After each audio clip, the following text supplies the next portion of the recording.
Lunes. Money work. El mundo quiere dinero. Mic check, mic check. Money world. Se arregla con dinero. Money world. Si me quiero educar, dormir en algún lugar. Un lugar para trabajar, y si no hay para emigrar.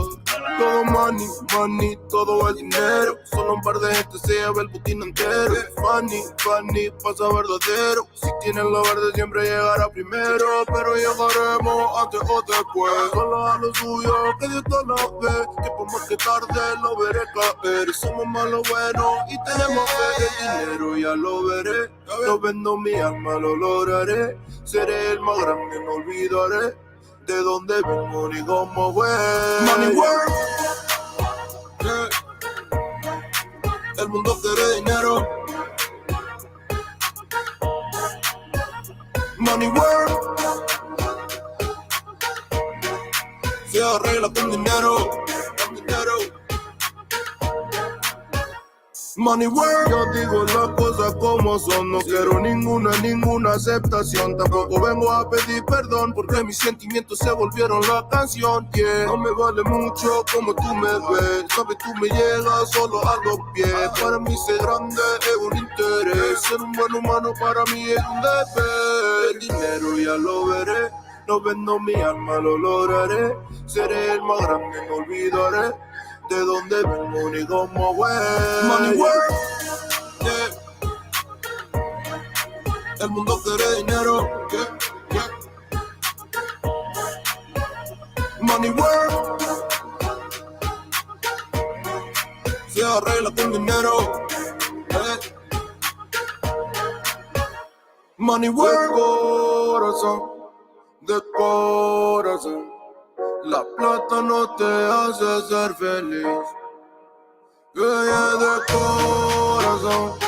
De corazón. La plata no te hace ser feliz. Money work. El mundo quiere dinero. Yeah, yeah, yeah, yeah. Money work. Money work. Money work. Money work. Se arregla con dinero. Money work. What is good? What is good? Lunático. All right, everybody. Good seeing everybody up in here. A lot of women, tonight. especially black women. And I'm Let me pause it right here. Let me pause it. We're going to have some fun up in here tonight. I just thought I'd come on for a little bit, you know. Why not, you know? Chat a little while. Like to thank everybody for coming through. Freestyle Monday night. Shout out to Sugar Love, Enlightened Femme, Why Seeking Knowledge, Sunday, Love to Be Me, The Detractor, and more. We're about to get our party on. Here we go. Oops, I don't hear anything. She must be muted. Is she muted? Not muted on my end.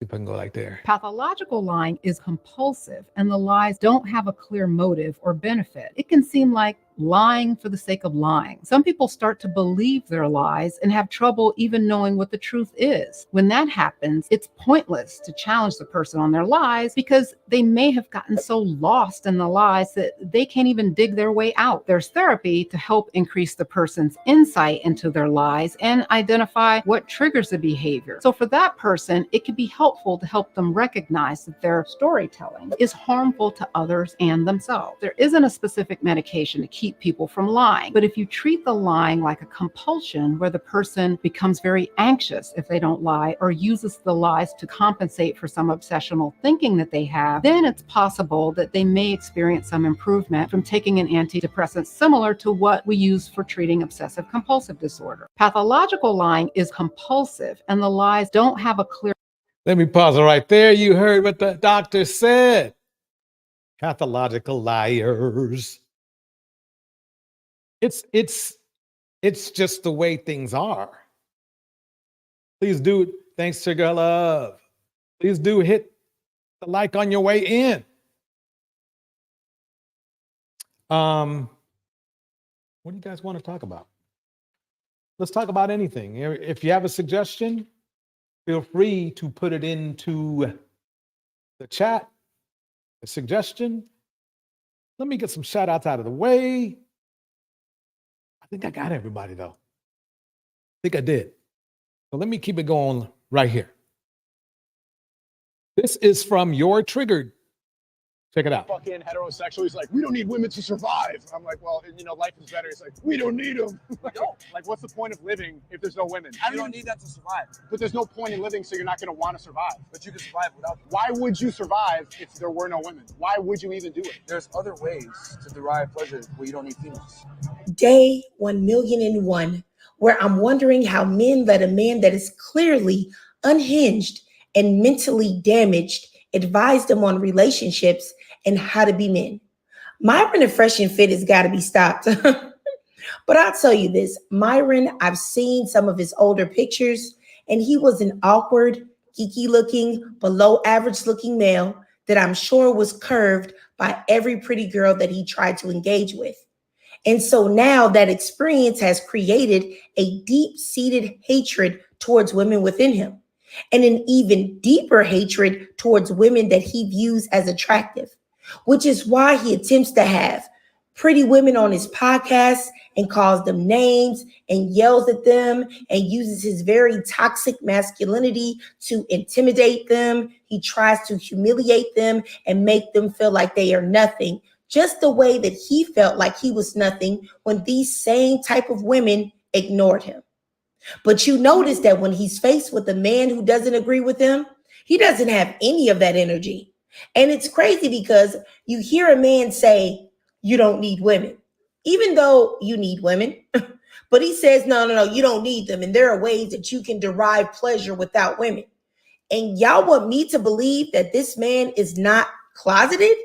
Y'all want me to believe that this man really wants y'all to be happy with women? Y'all really want me to believe that this man is an alpha male and women want him?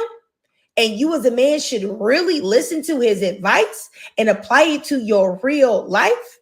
Baby, if you really believe that, you're nuts. You are completely insane if you listen to this emotionally damaged blackfishing individual. I really can't believe that men would listen to a man that was on a sugar baby and escort website trying to attract women, trying to talk to women, trying to pay for women. But now he's trying to tell you how you are supposed to attract top tier women. What? Like, you know what? Mark my words. Any man who listens to him, when your life is in ruins and you can't maintain a healthy relationship with any. It's like this pretty much. There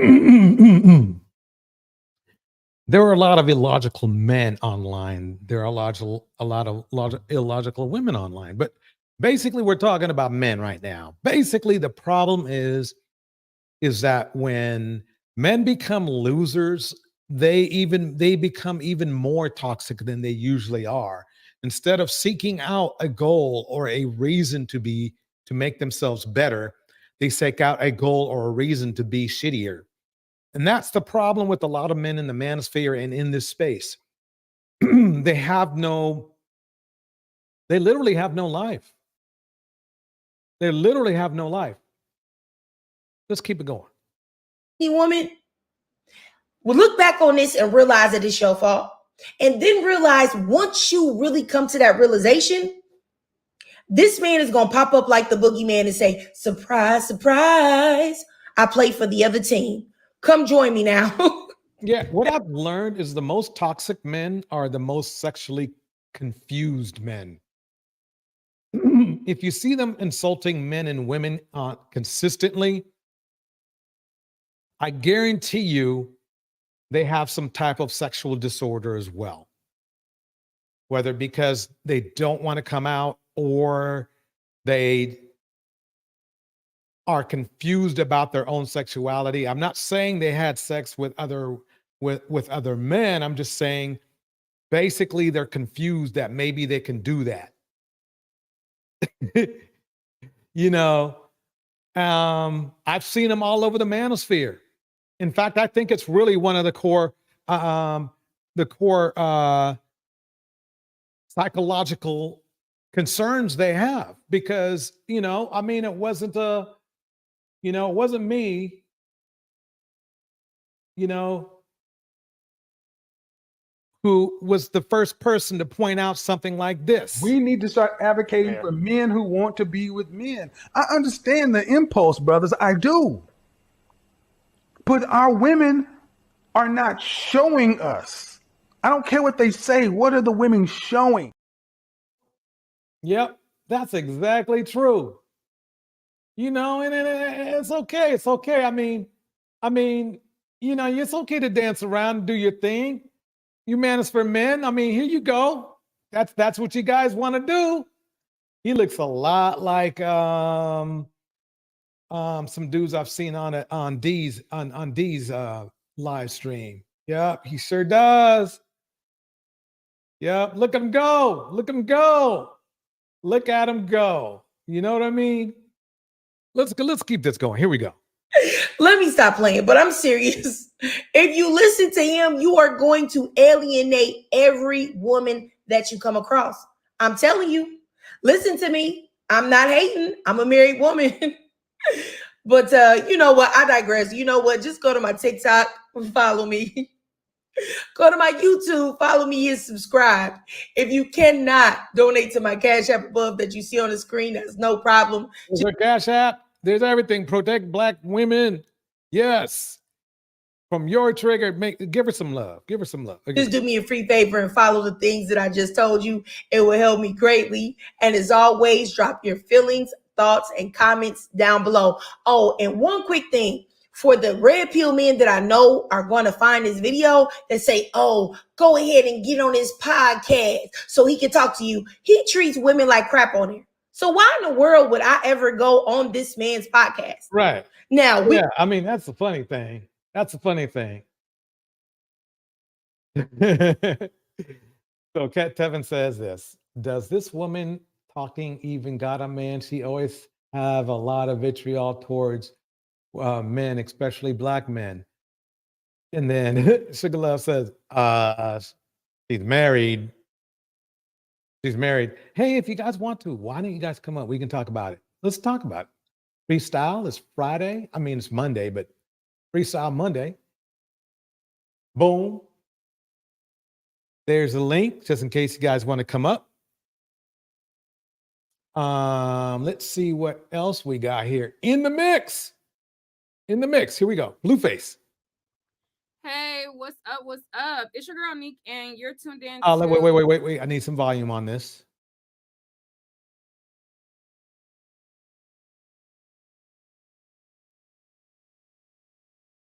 All right.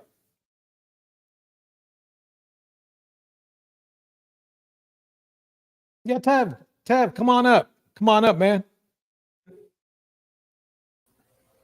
Hello, Sugar Love. How you doing tonight? Hey, I just finished my steak.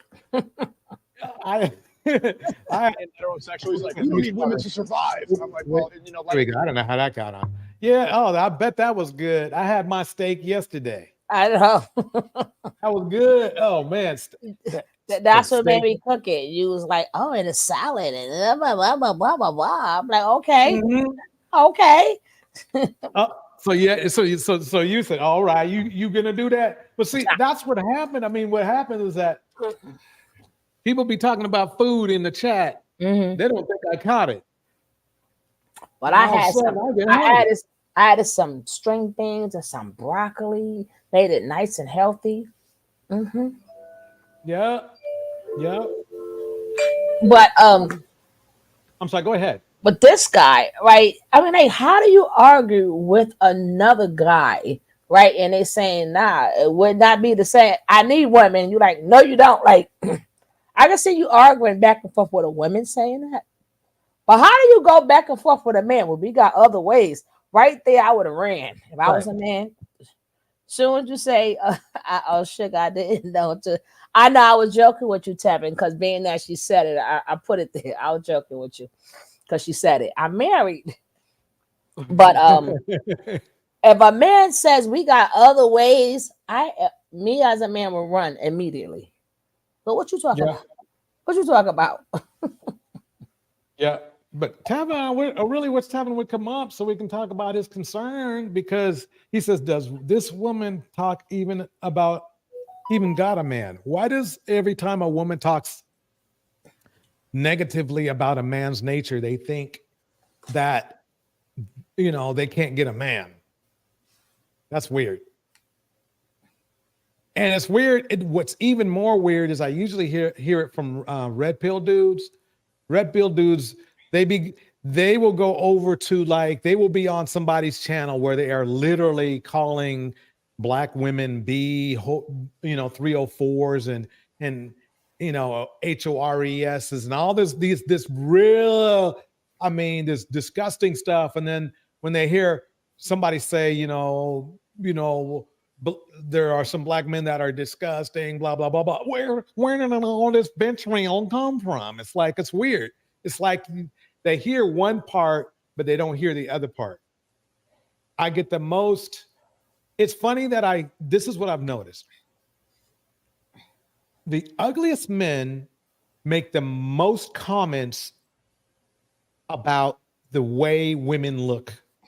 I don't get what it is, but they can be. The biggest men make the second ugly, which is crazy to me too. They will talk body shame women, and those dudes themselves can't even see their toes. And a lot of them are the most abusive. Yeah. And a lot of them have a hatred for women that they want, and they think, and then they forgot about the women who want them. Right. So all these women, bitter bandits. Yeah. Well, I go back old school. I call them the dun-dun-duns, right? That's an old the dun-dun-dun. I don't know who came, but that's like an old 80s saying of what you call the dun-dun-dun. I think that was like a fake Newport or something. You call it the dun-dun-dun. I don't know, but it was like a bootleg something. So it's like, it means bootleg when you go the dun-dun-dun. But hey, Miss Rod, all my people's coming over. Hey, Miss Rod. Yeah, so we got Spice and somebody else, because I shares the chat out. Good to see you. I'm glad you over here. This is the only place you need to be. A DJ Torch, light them up, baby. This is the Torch family, right? Yeah, DJ. Wait. DJ Torch and friends. You can't forget the friends. Friends make it happen. And friends. I was born to singing, but I'm still kind of hoarse. But DJ Torch and friends, and now we all friends, right? That's right. But but exactly. A lot of them, they don't think about all the women they hurt. So they've been hurting women for the longest. They've been hurting the women who wanted them, and then on top of that, they hurt the women that don't want them. So when haven't they been hurting women? But nobody says that. Right. The thing is that people get mad. I think people get more mad when you do make a point than when you don't make a point. Like, for example, when dudes come at me as, why do you get on black men so much? I said, okay, so who needs to improve more? What 30% is in prison, and what 30% and what 5% is in prison? If women are only in prison for 5% at 5%, though any percent is not good, but black men are at 30%, who needs to improve more? Because there are less black men, so there is more opportunity of more black women being in prison if black women acted as bad as black men. But if you go by any metric that has to do with measuring behavior or dysfunction, black women are outperforming black men in a positive way. So what black men just simply need to do is just get better. But black men, we don't, for the most part, when when you know a black man does not want to get better, he argues with you or makes up stuff or gets toxic. Let's put it that way. That's what I see. Or he want to talk about this money. But the same men, when you're out in the street and you see these youngsters doing what they want to do, oh, where the men at? What? Where? Okay, now you have a man that's talking, but he's not talking what you want them to say. Now you don't want them to talk. But when it comes down to boot work and talking to these young youth or whatever, it's where the men. The men are saying nothing. The men need to stand up. Oh, it's our community. So now you have a man or other men who does, and now they're wrong. Like, you can't have it both ways. Pick a side. Right. Shout out to Act Natural Under Pressure, Ms. Ride or Die. Why you seeking knowledge? Tevin, the lifestyle guy. You know, we got everybody up in here tonight. Yeah, but that's the weird thing I've just noticed. And the funny thing is that I know another comment is, oh, wow, you know, this guy's over here, you know, talking about Sir Kevin. You know, that's mean. But they have no problem with the 15,000 other channels that do the same thing, except they talk with what it's the reverse. It's okay. They're first saying, okay, well, why are you dissing Kevin so bad? I mean, why are you, he passed away. Well, look, why are you guys complimenting Kevin so much and he passed away? And there's like 15,000 of you guys doing it. I think quite honestly, I think I'm one of the few channels, maybe there might be about 10 channels that actually look at Kevin Samuels and say, this guy was a bum. Well, anything they said to me is in void because y'all keep forgetting Kevin Samuels' mission, right? And his mission was never about women. It was about men.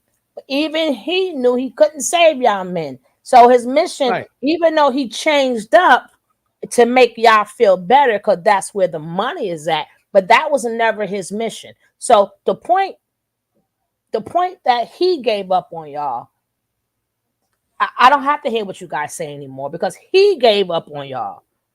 Yep, he did. So he gave up, but he wants women to have to deal with the damaged men. I mean, that's the weird thing. Because he know that most of these men cannot be fixed. They cannot be fixed. Right. Even he know that. So why do I need to hear what y'all got to say? The man already let it be known y'all can't be fixed. Anytime somebody got to change their whole mission, that means a lot of y'all are a sorry cause.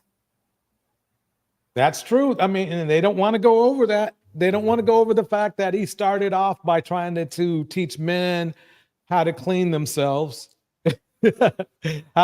and style. And even though he wasn't really, quite honestly, at the very beginning, he didn't have the most style, but they weren't having it. They wanted dysfunction. They wanted toxicity. And later on, he gave it to them. Yeah. So that's the problem. See, that's the problem that a lot of men have to understand is, why are you so drawn to that is bad? Why are you drawn to such toxicity? Why do you feel like you actually have to be jealous of a woman for being educated or having a good job? That's the weird part. Why Seeking Knowledge says this: they expect no repercussions for generations and generations of PTSD, of pain they have brought and continued to bring. We've strengthened and grown, and they've not. And they are jealous haters. Yep. So true. Very true. Welcome. I'd like to welcome Why Seeking Knowledge is here. Ms. Ryder died. New Diamond has arrived. Fiona is here.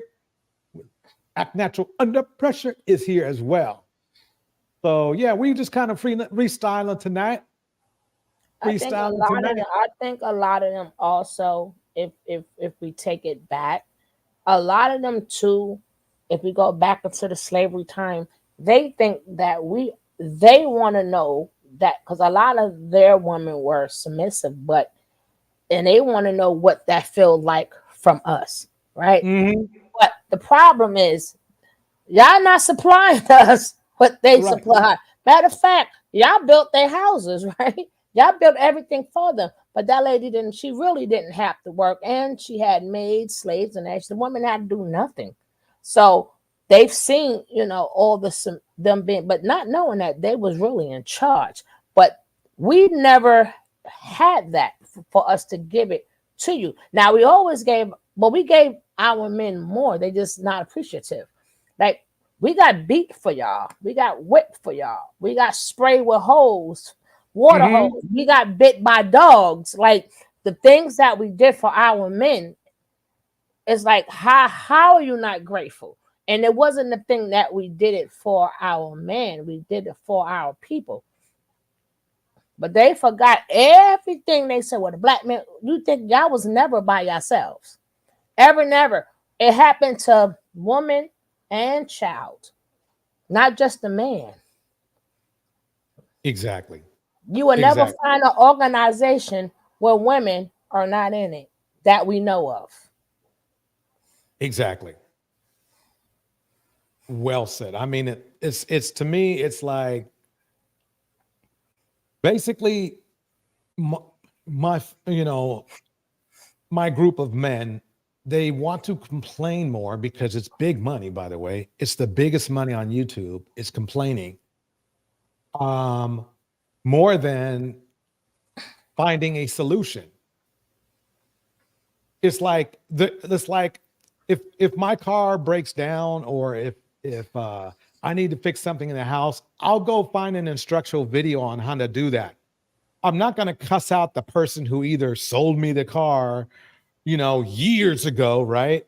Or the handyman that might have installed an appliance. I go fix the appliance. I go fix the car, because I know that everything needs a certain level of, what do you call it, maintenance. These men don't want to perform maintenance on themselves. They just, what they want to do is either blame their mothers or blame women. That's what I've learned. And it's funny because they want to say, oh yeah, you've been in that, BWE space for too long. You started, now you're starting to believe what they think. I said, no, you guys made me believe it. Your behavior made me believe it. I'm just a man of clear and logic mind who happens to be on here, because the men that do not like what you do usually don't even want to be on here, because you disgust them to the point where they don't even want to log in on YouTube. It's like, why should I go on there and watch these low-life men, that continue to insult women, that will not do any building on their own? Why should I be on there? So I think I think I'll go to the gym instead. You know what I mean? I think I'm going to go fishing instead. I think I'm going to go, work on my computers instead. Maybe I'm going to go, go for a walk instead. That's why I really am convinced that the men in the manosphere, it's like a magnet. It draws a certain mentality of man. And just because I bring that to attention, they get livid. And hey, that's fine. They can get livid all they want. Their life's still not changing.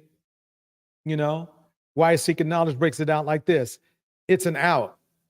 Hide from all responsibilities, all growth, denounce yours, fault, yours fault. You should, for everything, God, and let me not butcher this. Denounce yours, fault you for everything, then you restore your pride. Boom.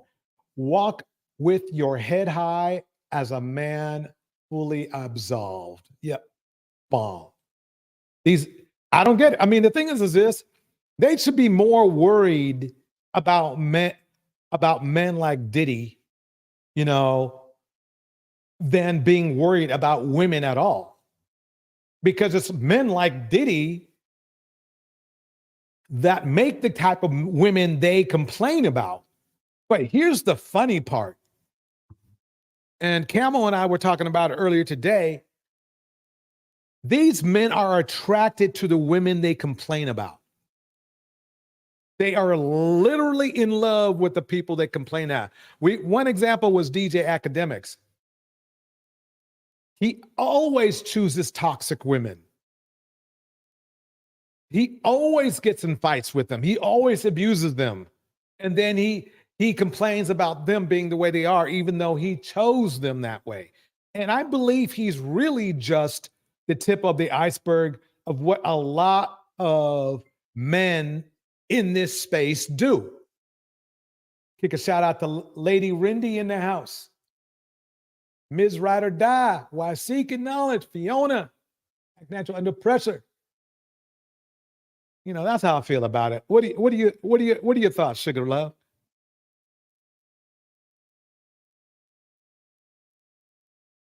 She must be your mic's on mute if you don't know. But anyway, she might be working on something. Let's go to this video right here. Listen to this. Do you think this man had this woman search for prostitutes online just for them to have with her? It's something fishy about that, bro.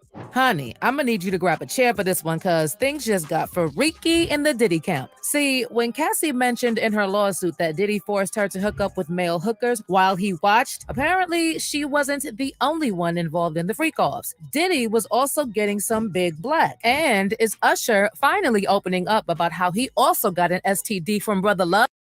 See, Diddy is like, you have to understand this. These men know how Diddy is. They might hide it or pretend to not know. And I guarantee you not, they still feel the same way about Diddy. They still think he's the man. Why do you think that is so? Ms. Ride or Die says women want to be what men want. And when they change, they get the homemaker kind. Yeah, when they change, they get the homemaker kind. I'm sorry, my glasses ain't working right. But yeah, I mean, basically, yeah. New Diamond breaks it down like this. Some black men love toxic women so they can complain. Exactly. They do. It gives them the out you were referring to earlier, because now they can, oh, look at her. Look at her, you know? Let me keep it going. I've told you, you need to be comfortable for this one. They had to be for both of them. They was in the room. Right? You're right. It's a freak-off section. Right? She said it's a freak-off section. If she says a freak-off section, brother, she ain't the only one freaking off. The prostitute ain't the only one freaking off. Girl, trust Gene Deal to give you the tea you really want to hear about Diddy. And one thing about Gene, he never minces his words. Well, he's been spilling about Diddy for years, with a lot of people calling him crazy. But do y'all realize that the things Gene has been saying over the years are the same things that have come out about Diddy as of late? Now, the freak-offs that he is talking about is what Cassie mentioned in her lawsuit, where she said the freak-offs involved costumes like masquerade masks and lingerie. And they continued for years, taking place at high-end hotels across the United States and in Diddy's homes. Apparently, Cassie was required to dress up in lingerie for a freak-off, and Diddy insisted she wear white nail polish to contrast her nails with the skin of the black men he hired to hook up with her. And Diddy recorded everything. Based on what Cassie said, she would delete videos from these incidents that had been shot on her phone, but Diddy told her he still had access to all those videos. What Gene is saying is that it doesn't make sense that Cassie was the one who went looking for the male hookers and then just watched as they did their thing with Cassie. And I would understand why Gene would insist that Diddy was also getting some BBC himself. I mean, we've all heard the stories of Diddy being on the DL, and some of them from people who experienced it firsthand. Like, can we talk about Usher and what he... Let me pause that. Miss Enlightened Femme breaks it down and says this. Men uplift the men that women flock to and then complain about the high value man. Bars. He had to go through when he was under Diddy's wing. When Usher was first signed to LaFace Records as a young teen, he was given to Diddy as a mentor. And at 14 years old, Usher moved to New York to stay with Diddy. Yup, you heard that right. Usher was only 14. And Usher himself said that the things he witnessed when he was staying with Diddy at what Diddy called the flavor camp, a boy his age should never have experienced those things. So I got a chance to see some things. Yeah, but you were 13. What were you seeing? I went there to see the lifestyle. Right. And I saw it. And it was but I don't know if I could indulge and understand what I was even looking at. It was pretty wild. In fact, according to Usher, the things he witnessed were so wild that as a dad, he would never let his son attend Diddy's flavor camp. 14 years old. You're a dad now. Would you ever send your kid to Puffy camp? Hell no. You know, there were actually people who witnessed. That speaks volumes. It might be missed and that speaks volumes. Where you don't want your children anywhere around somebody you deal with. That is very interesting. Hold on one second. Diddy exposing Usher to very questionable things. Like Ed Lover once recalled the time when he went to a club and Usher was drinking straight from a bottle in the company of Diddy. And he was just 14 or 15 at the time. Now, can you imagine what else was happening behind closed doors? Baby, your guess is as good as mine. There was actually a time when Usher was on the cover of Essence magazine and he sort of let it slip that something did go down between him and Diddy. First of all, he was very cool when asked about other things, like how he would continue to pursue movie projects and somewhere down the road, a new album and several business ventures. But according to the publication, when the talk turned to his time living with Diddy, Usher became surprisingly restrained. And he said, I want to save some ish for my book one day. I'll put it this way. There was a lot of sex. Okay, at this point, I think I'm a little scared for Usher because it hasn't ended well for people who have written books mentioning Diddy. But maybe with everything coming to light about brother love, Usher could actually successfully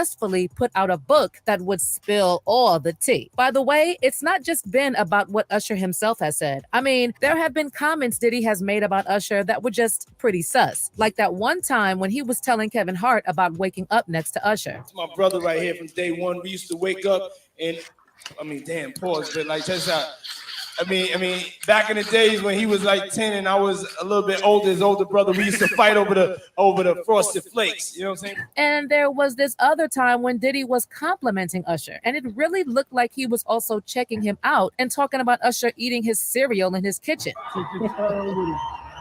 Breathe it in. Yeah, they yours when you go see this for you.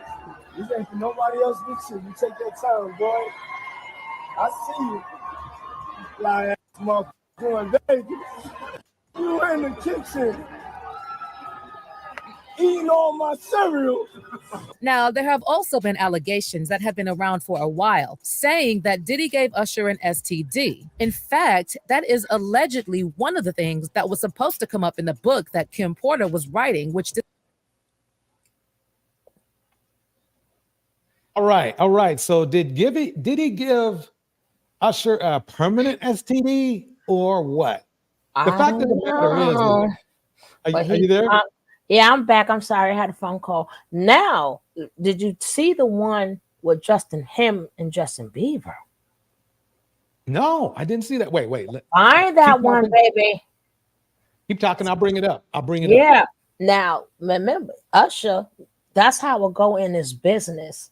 You give them to whoever, I guess, allegedly, who the groomer is. And when Usher, same way he was given to Diddy, when he found Justin Bieber, he gave him to now remember this, gosh, he's under thing too. What's his name? That record producer name? L.A. Reid. L.A. Reid is the one to give them to either Diddy or Jermaine Dupri. He's under hot water too now. Yes, he is. You're gonna be amazed. All these names are now coming up.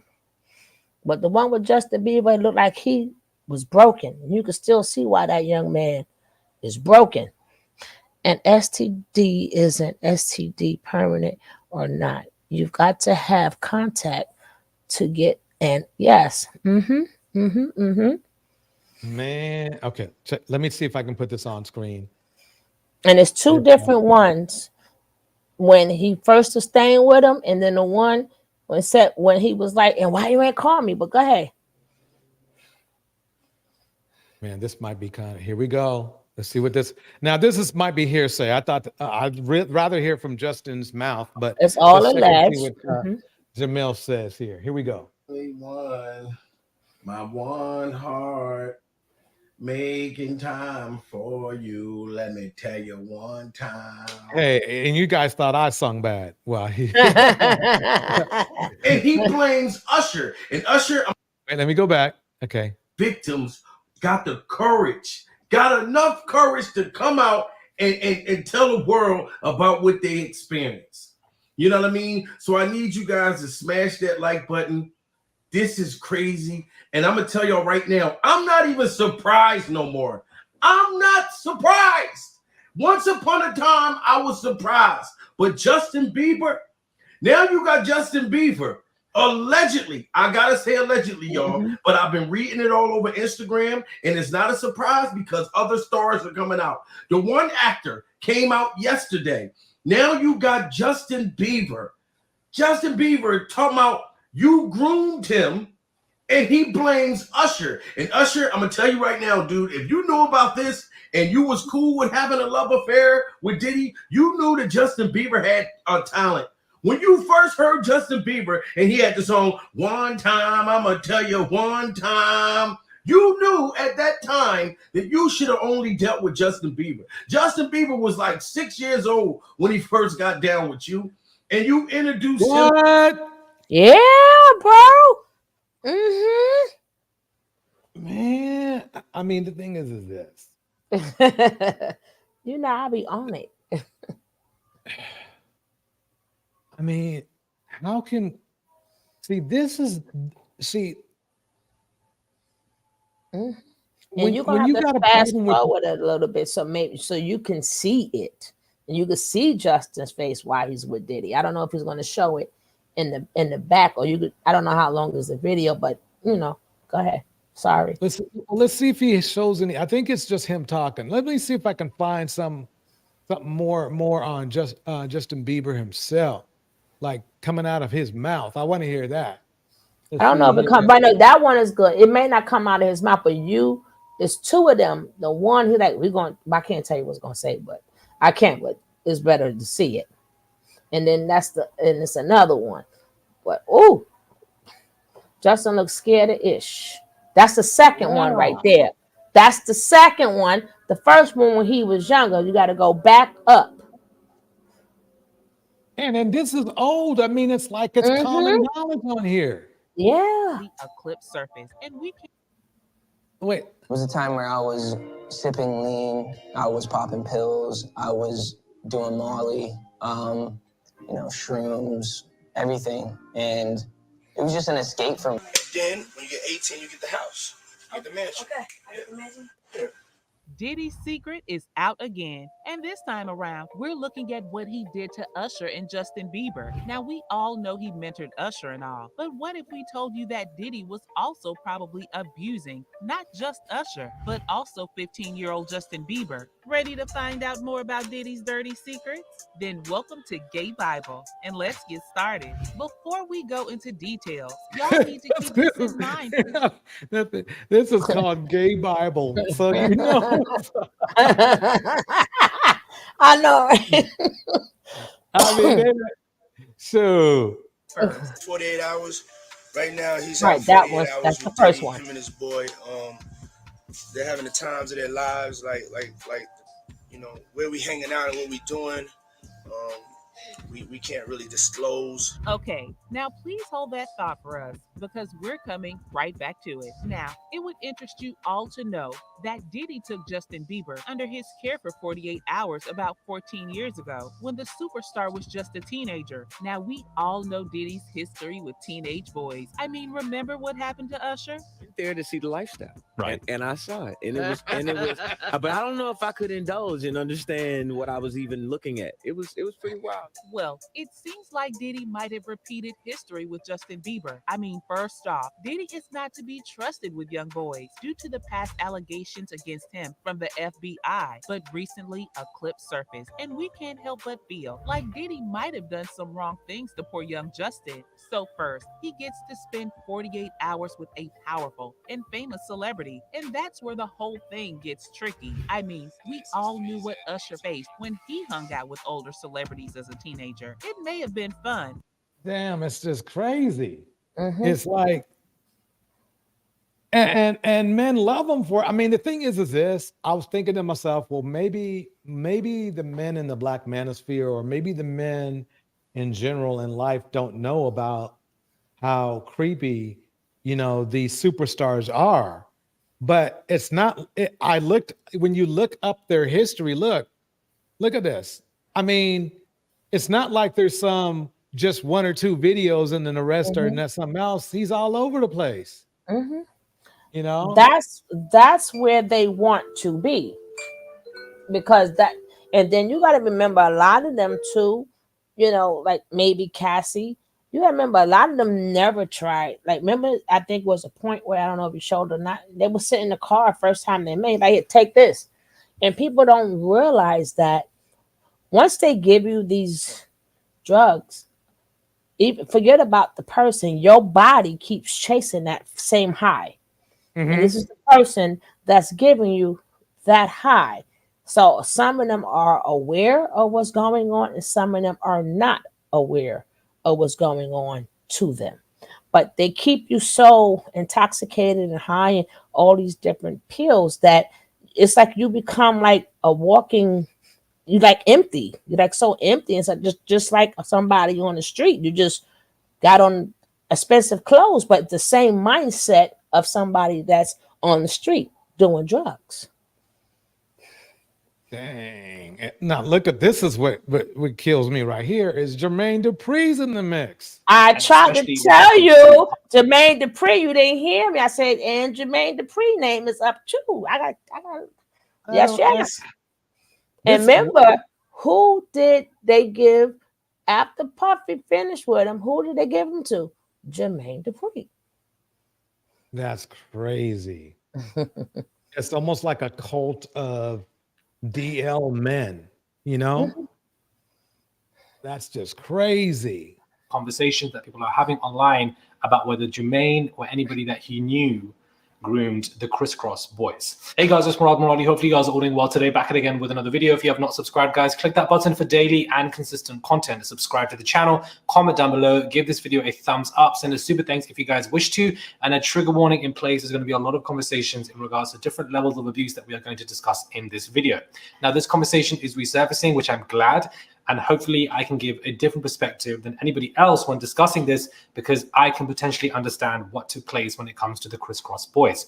Now, there are significant allegations arising when it comes to Jermaine Dupri, and people are having those conversations, and I feel like they've always had it anyways, but it's always been under the radar about whether he groomed the Crisscross Boys and whether, they were passed on via Jermaine to Diddy or to anybody else, or perhaps in these freak-offs, or perhaps just like Justin Bieber, just like Usher, where these young boys have much older mentors and Bow guidance, Wow. but really and truly they become nothing but handlers and take control of these young boys and change them. That is so true. Ms. Ride or Die breaks it down. All they see Bill Cosby go through, and they've been doing it. Bars. Exactly. Big Hap says, never in my life heard Diddy say he was part of the manosphere. That's a reach. They don't have to Big say Hap, it. ask yourself this. If he was online with the ideology he obviously has and the need to control women the way he does, is he going to be a feminist or is he going to be a manosphere dude?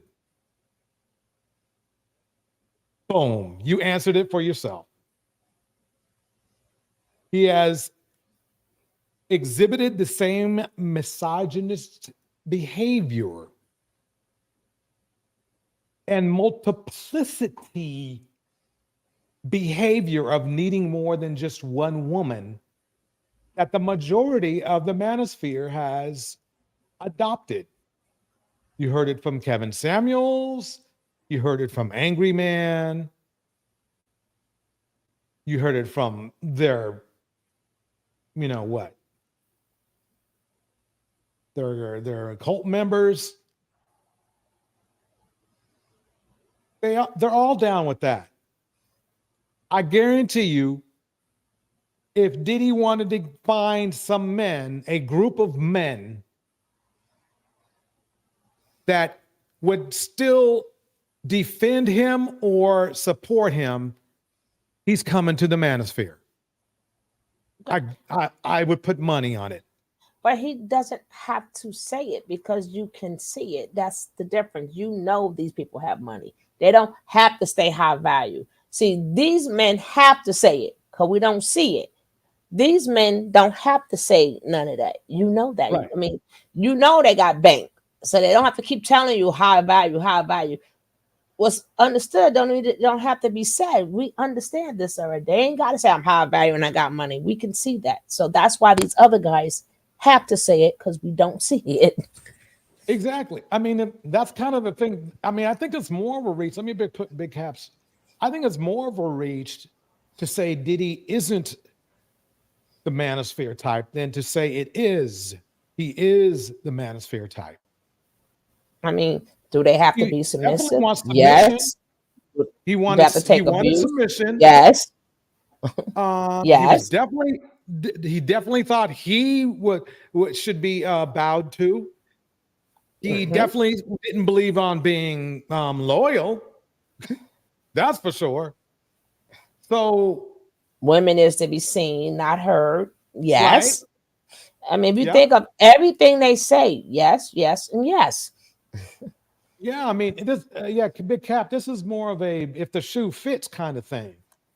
He doesn't have to say he's in the manosphere. Let's okay, here's a perfect example. Let's say some guy puts on a hood and then goes out and terrorizes Black children, right? We can safely say he's probably in a hate group. It's the same thing with Diddy. Actions speak louder than words. In fact, I believe Diddy is doing what these men in the manosphere wish they could do. Mm-hmm. I really do. Mm-hmm. I really do. That's my how I'm thinking about it. Their lives forever. So there is conversation that allegedly Jermaine Dupri did groom the Crisscross Boys, and perhaps he may not have touched them himself, but he passed them on to people like Diddy or anybody else so that they could have their way with them. Now, a video from Cat Williams has come out where he does address P. Diddy. What's happening, Puff? I'll be back to you if JD ain't had enough. Yeah.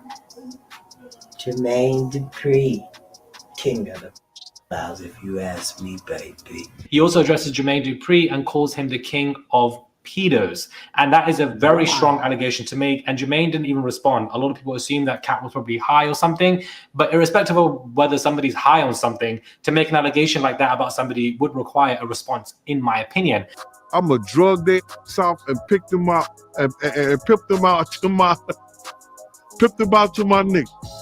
And I feel like that just did not take place. The Crisscross Boys in the 90s in America were very successful, very famous. I mean, you have Jermaine Dupri on your side. You're evidently going to be very famous, to be honest with you, and very successful. But their appearance, their facial structures, everything really changed. And people did want to have those conversations about whether they were being touched up. I can relate and understand. And are still our friends. Then other half of our schoolmates are jealous. And then you have some of your schoolmates that are looking up to you saying that they want to be like you. You know, pull that bridge between me and the crisscross boys, because of course when I was young I was significantly abused, R-worded by much older men, and it happens to a lot of us young boys. And especially when it comes to young boys of color, brown, black boys, we are normally rushed under the radar, kind of ignored, put to a side and cornered, and people make excuses for why, you know, there's suddenly a change. Now when you look at these boys, there is a change in their facial structure. They look a lot more serious than what they did beforehand, where allegedly some of the abuse did take place. And of course, their eyes, you know, they lose complete hope. You can really tell there's a lot more, you know, dullness overall when it comes to these boys. If you really examine their faces. Oh, I mean, here's the question, because I mean, it's bad enough that, you know, little boys are being put through this as well as little girls. It's like when do men, why, in general and in the community, wake up and say, hey, you know something, we need to increase the quality of humanity.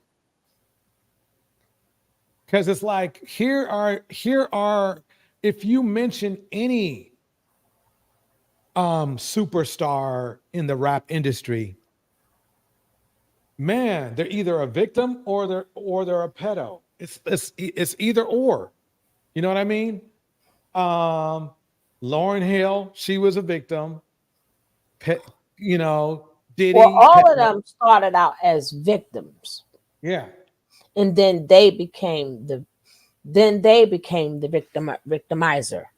Mm-hmm. Remember, they had to get in the door. So they had, that's their way of getting into the door. So, but the difference is Diddy was grown. Some of them were grown. So that was their choice to make. Far as the women and the young kids, that wasn't their choice to make. And to see like even when Justin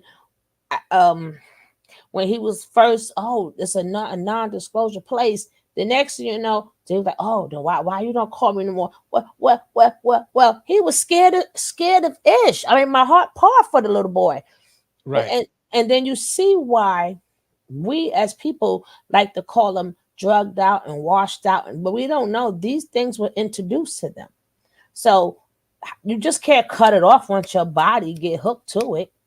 Mm-hmm. And they've been having it since they were young, and especially a lot of these young ladies, you know. But when you're grown and you want to cross that door, that is on you. Did you know Aaron Hall that's another one I probably will cover that, baby. It's so many things that's coming out. Yeah, it's coming. Yeah, I heard about Aaron Hall. No, with the artist Patra.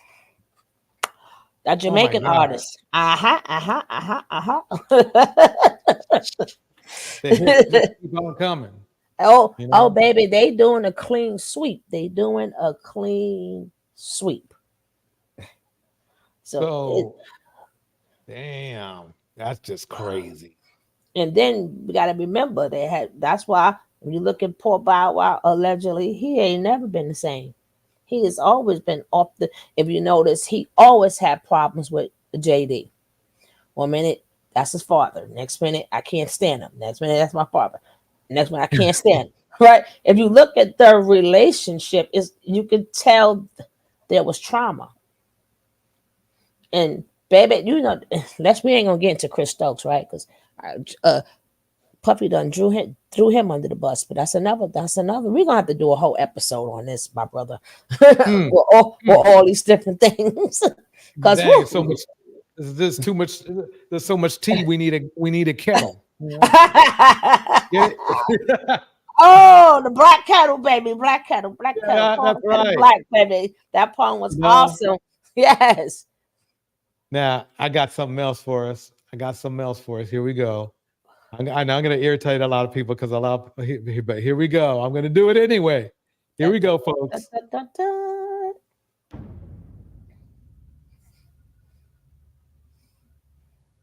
Dr. Umar, man, happy to have you. I've been trying to get you on the platform for a while now, man.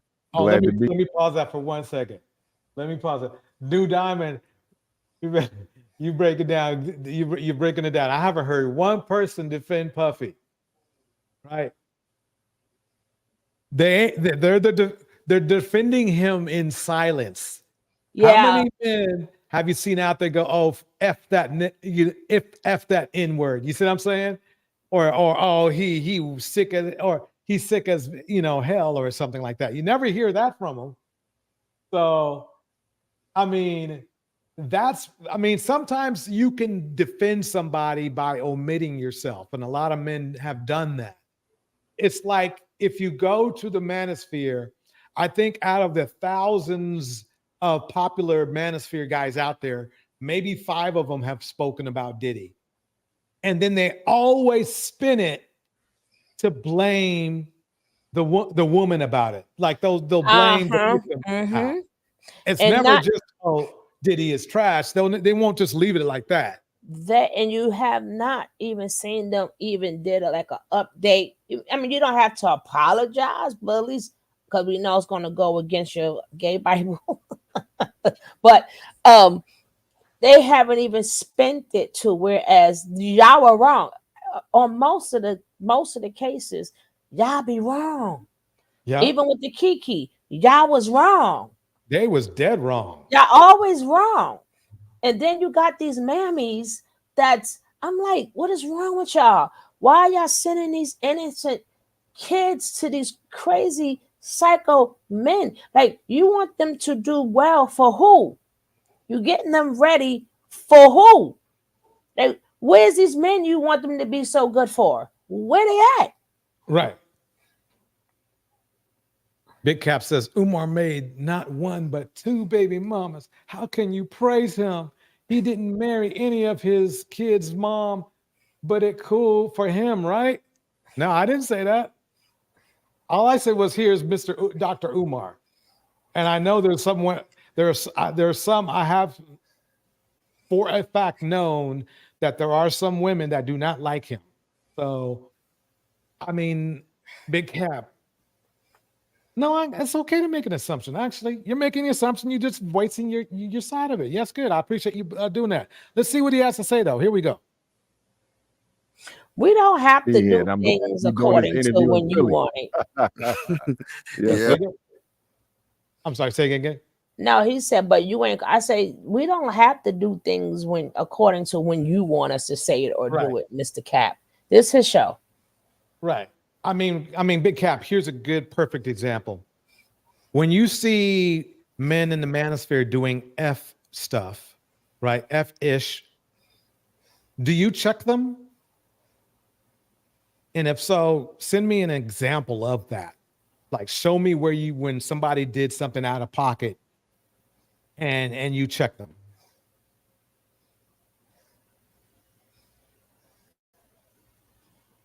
Here we go.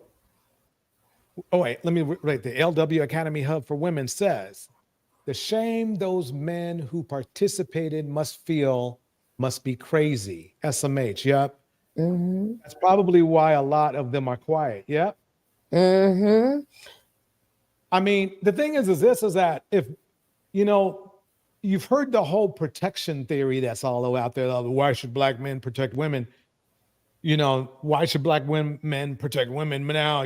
Modern women, blah, blah. But there's more of a history of black men not protecting black women than there is for protection.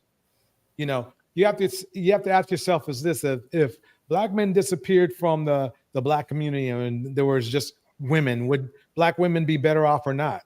I mean, that's where I mean, but if the black women were protected, right? Now, be speaking upon these young boys here, none of their dads was around.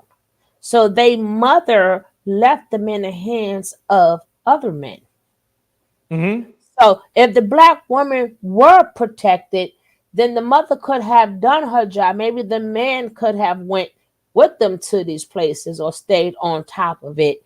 But none of their dads were around. So the mothers took this as an opportunity and left them feel, okay, I'm a woman, so I think, I don't have to go because that's another man. And it was no men to say, hey, son, blah, blah, blah. Or it was no men to look these men in the eye and go, nah, that's all right. We good. I don't, So the men, the women are, or the children are being protected. Neither one are being protected. Yeah, no, and I do have a question for Big Cap. Big Cap, if I think we all can agree that the community is not where it needs to be. So if Black men, as you probably agree, because you're from that side, are the leaders, why is the community the way it is? If we were in control and we were the leaders, right? How did it get the way it is now? How did Diddy get away with what he did? How is our community, in general, the most dangerous for a woman or a man to be in? Because the men are supposed to protect women and children. All other cultures, they pride themselves on that. And if you look at all of these scenarios, if whatever child or woman you pull up, there are no dads. Even that other young girl, she's an artist, I don't know, but she had the meeting. I don't even know if you showed it before, but she had a meeting where her dad at the table, and he was like, well, I sent you some money. Well, I see you on the internet. I guess you okay. And then the young girl had to walk out, Nobody's, who are they protecting here? Right.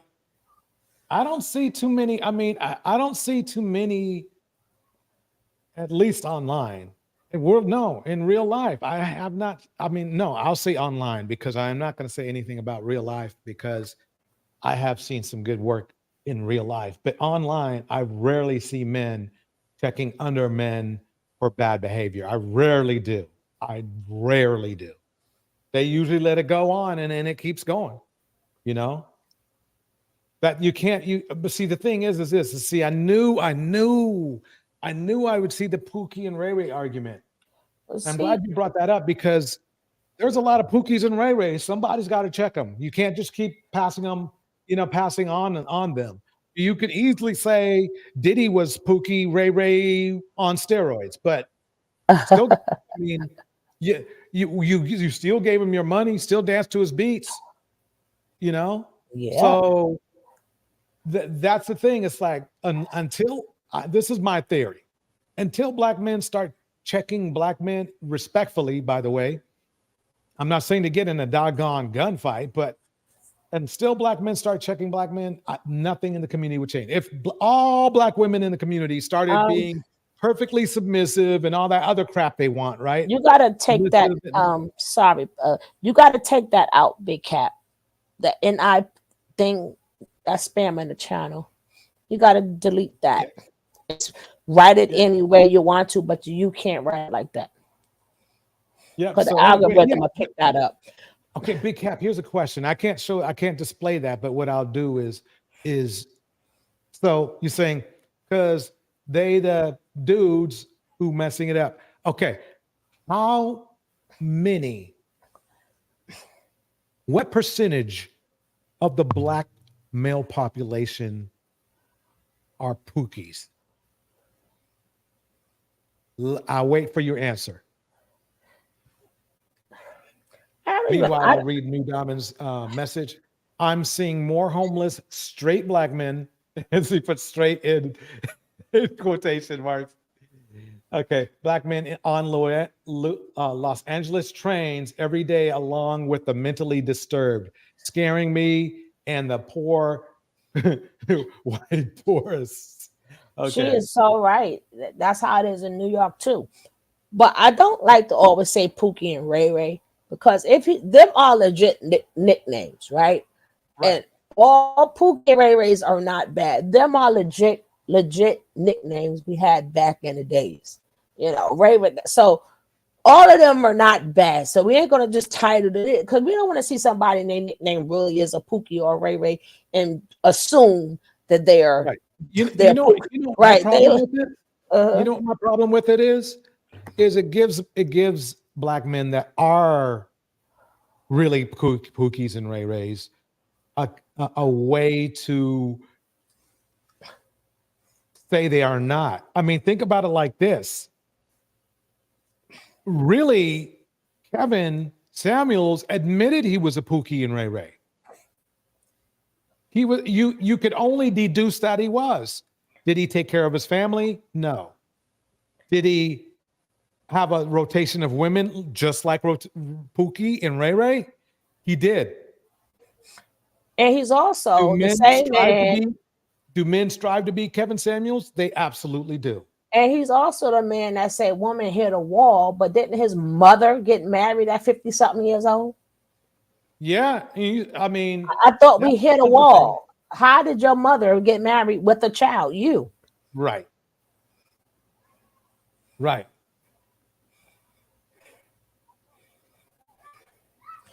Default setting for all men is Pookie and Ray. I know, but I just know that there are still some Pookie and Ray Rays that's living, and I know they're good people. I mean, but it is what it is. Well, the stats bear out. There are at least just as many Pookies and Ray Rays as there are good black men, at the very least.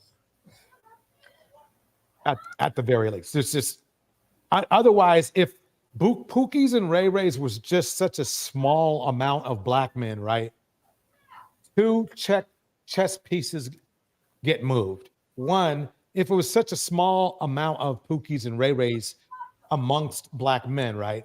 Then why didn't black men straighten them out? It should be easy work, right?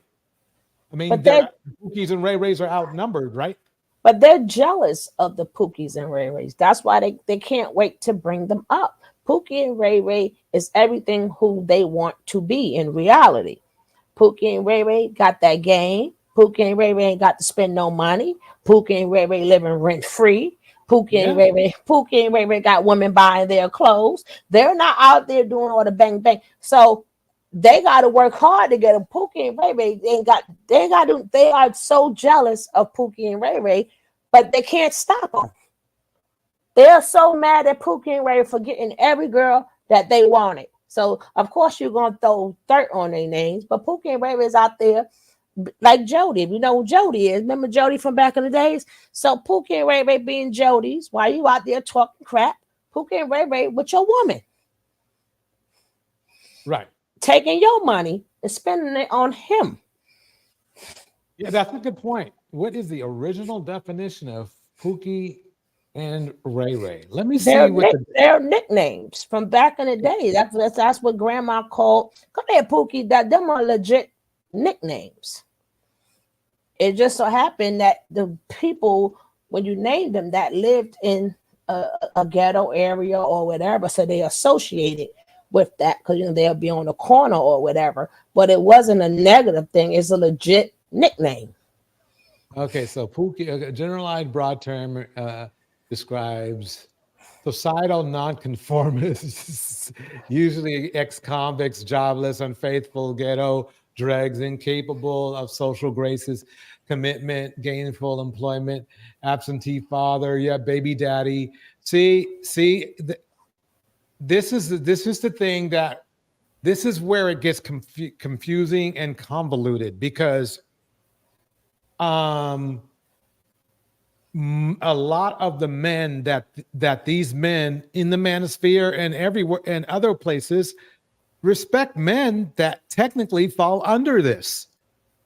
Whether they have money or not, it doesn't matter. They fall under this description. They might be employed, but then they check the boxes in all the other departments. So it's really hard to, really quite honestly, it gets to the point where you almost everybody could be, So basically a Dusty, Pookie, Ray Ray, and a Dusty are pretty much the same thing. Now, Big Cap says, why should we straighten them out for? That's their baby mamas. That's their kids, and that's their community problem. You know what? You know what, Cap? Well, see, that's right there is the ultimate description, respectfully, Big Cap, of passing the buck. That is this. You have really actually just let us know why the communities are the way they are. They don't understand. That's why they're going to be with your daughters. They're going to be with your sons. because you can't escape them. Kids got to go to school, and then that's who your daughter gonna fall in love with, because Pookie got the game. And everything you teach your daughter, once Pookie say, hey baby, you look good, everything you say go out the window. Or if you don't have kids, if you don't straighten them out, a lot of these rich places are getting robbed. They're getting robbed. A lot of these.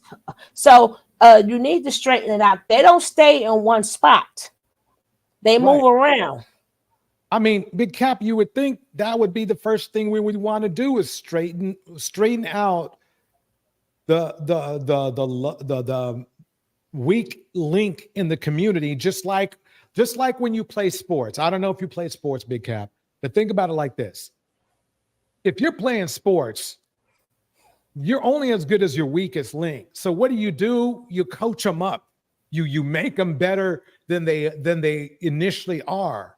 But if we don't want to do that, then every time you there's a struggle or if there's a challenge, what that will happen is those people who are attacking your team, they will just go to your weakest link. They will just go run through the left. If it's a left, when I played soccer, I played left fullback. So, or left back. They changed the terminology lately, but this was way back. But basically, the thing is this: if let's say you play soccer and you find out that that dude is weak on the left side or the right side, well, you either coach them up or the teams just exploit that weakness. So in the community, it's like this: if you can't coach up these men, if they cannot be coached up or fixed or whatever, right? Then they're probably causing some sort of havoc or crime in the community. And if they're causing that kind of havoc and crime, you need to turn the niggas in. A lot of them leave out. A lot of them know that the people in the community don't have the money. They're leaving out of the community, right? Right. Now, he says, I can't speak for all. See, this is the problem that we have. Then you will now have to tell me how many people in wealthy neighborhoods are not doing the same thing as people in not wealthy neighborhoods. Are they still getting high? Are they having unprotected sex? Are they still having babies? Are they still getting robbed? Are they doing drugs? Are they acid? Are they doing it? They're doing the same thing. That's why even down to P. Diddy, they're wealthy too.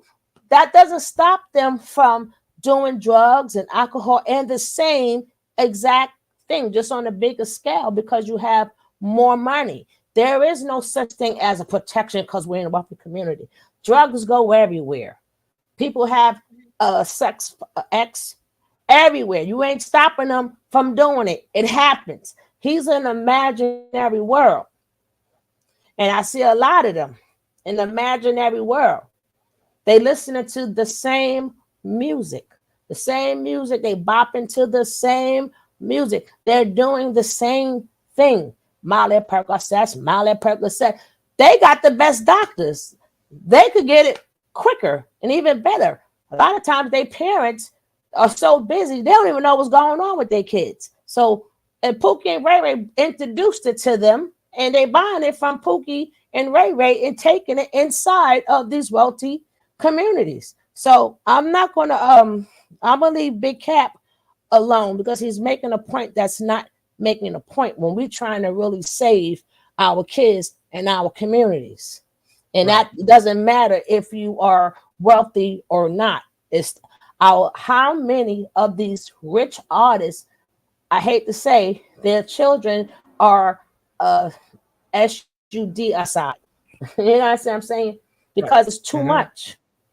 There's problems everywhere. Yeah, let me read this last Big Cap thing, reply to it, and then we'll dig into some Dr. Umar to get on everybody's nerves.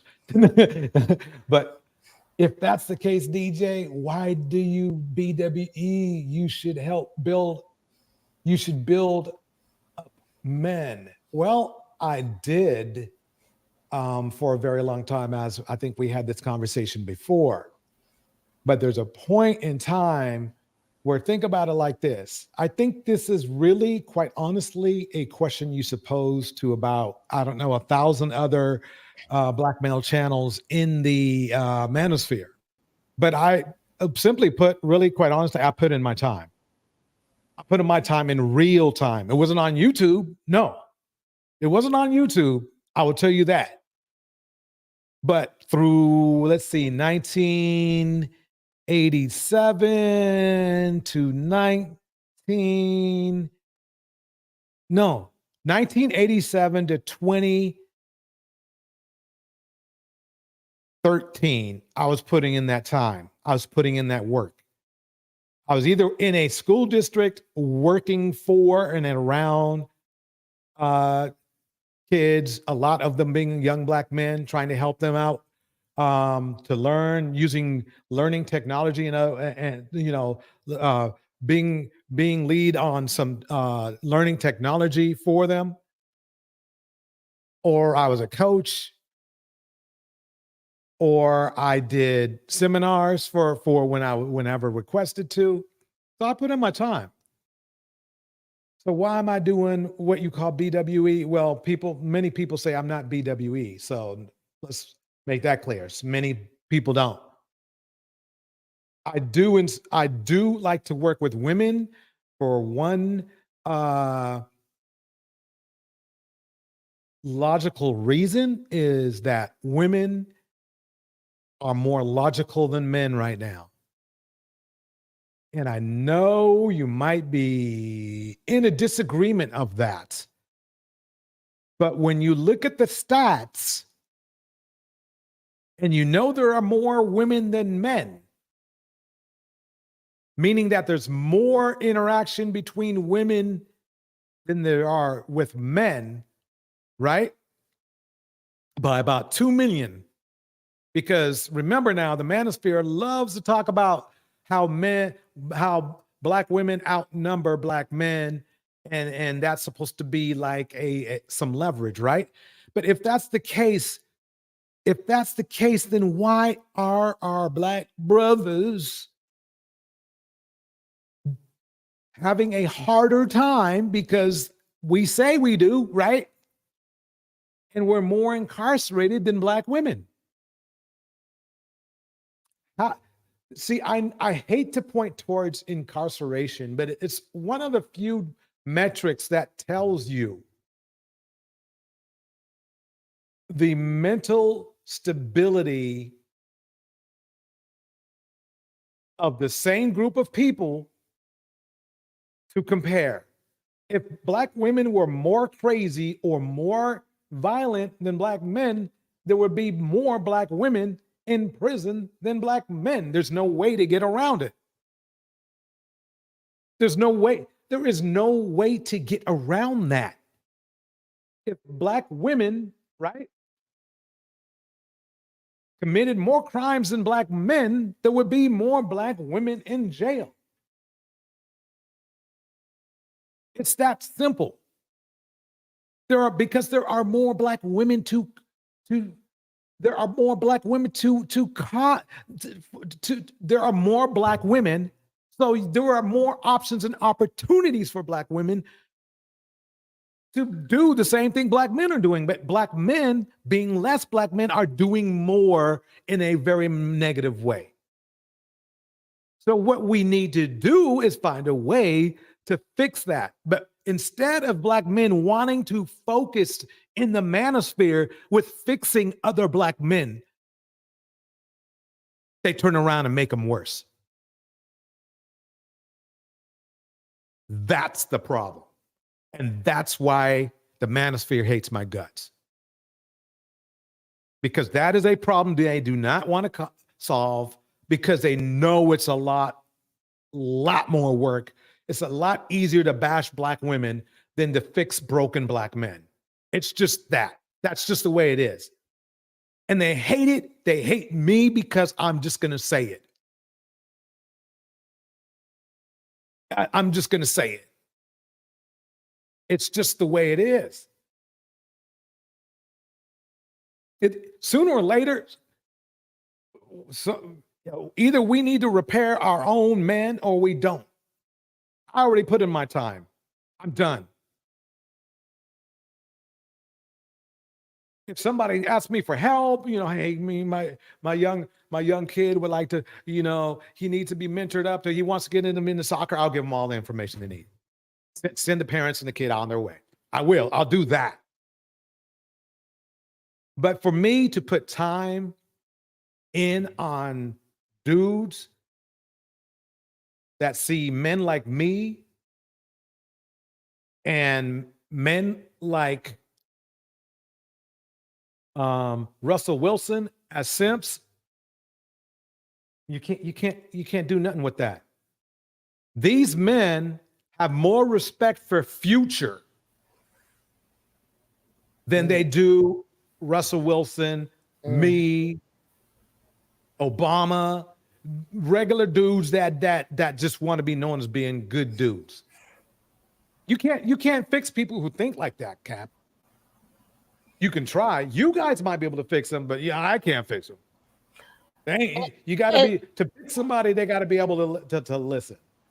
Now, first of all, nobody asks anybody to fix anybody, but you don't have to make it worse. Right. You don't have to add on to the problem. Of course, you can't fix everybody. We're not asking you or anybody else to walk into some of these communities and fix it. It would be nice if you do, because they don't stay in the same place for long. They branch out. A lot of these artists, regardless of this hip hop or whatever, most of their stories come from either the ghetto or they came from a trailer park. They wasn't born into money. So look at them now with the money that they have. Look at the behavior that they have. So it's not because they have money that makes them look where they come from. So it would be nice if you do go back and try to instill something in them so they would be better adults if they get money, regardless if they make it.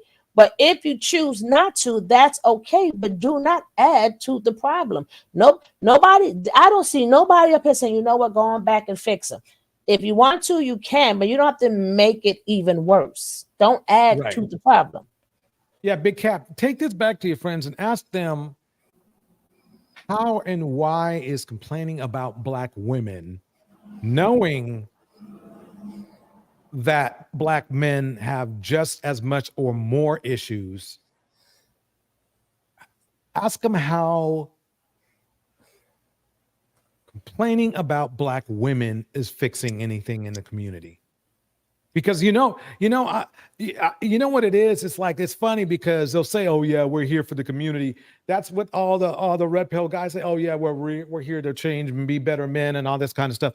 But then you go to the channels and they're just talking smack about Black women. That's it. Not women, Black women.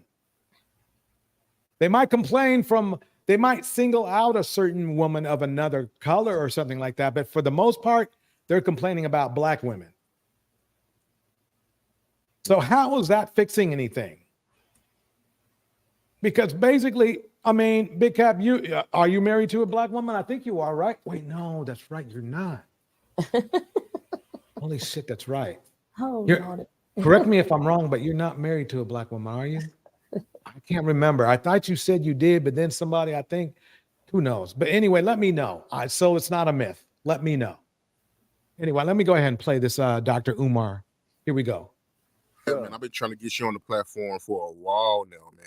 We finally made it happen, man. I had to send my team out here, to Philly, man, to make it happen, man. So this is called the art of dialogue.